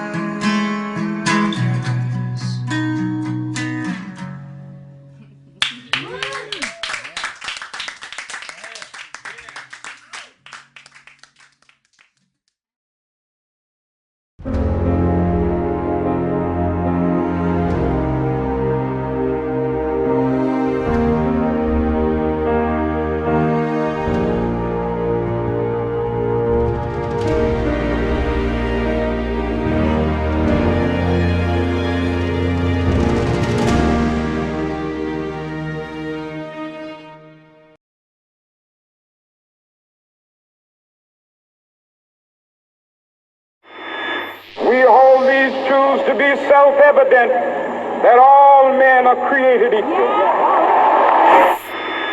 I'm only a child, yet I know we are all in this together and should act as one single world towards one single goal. We have heard the rationales offered by the superpowers. We know who speaks for the nations. But who speaks for the human species? Who speaks for Earth? I'm talking about the resource-based economy, the scientific method for social equality, where our technology allows for life in global abundance. And the choice between contender and incumbent is redundant. Welcome to this pale blue dot in our galaxy, where we fear the finality of our own mortality, and we worry about our salary and consumption of calories, while famine and war have caused another fatality. We live in a finite world, but our need for growth is infinite. Our relationship with money is so damn intimate. We can't slow down, we want more, oh we're so into it. Intimate, it would be a sin to quit. So now the whole planet's in debt. We owe quite a tall stack, but it's literally impossible to pay it all back, because money is debt created with interest. You listening? There's actually more money owed than exists in the whole system. That's a pyramid scheme, not just mean individuals skimming the cream, not just smoke-filled rooms where the supremely powerful convene. It seems a systemic flaw is the theme to this meme. Today's system defines who wins and loses with competitions, and losers are created by definition. Our leaders are ruled by political ambition. Not a single one of them is a trained technician. It would be insane to listen to their claims. I'd rather use the scientific method to arrive at decisions. So pardon my sedition, but I stand by my derision, and I fight against this system with a thought for ammunition. It's a train of thought, it's a frame of sorts, a campaign where you can't just feign support. The train of thought can't be claimed or bought. It's an idea, there's no one you can blame in court. It's a train of thought, it's not a game or sport. It pertains to humane and sustained support.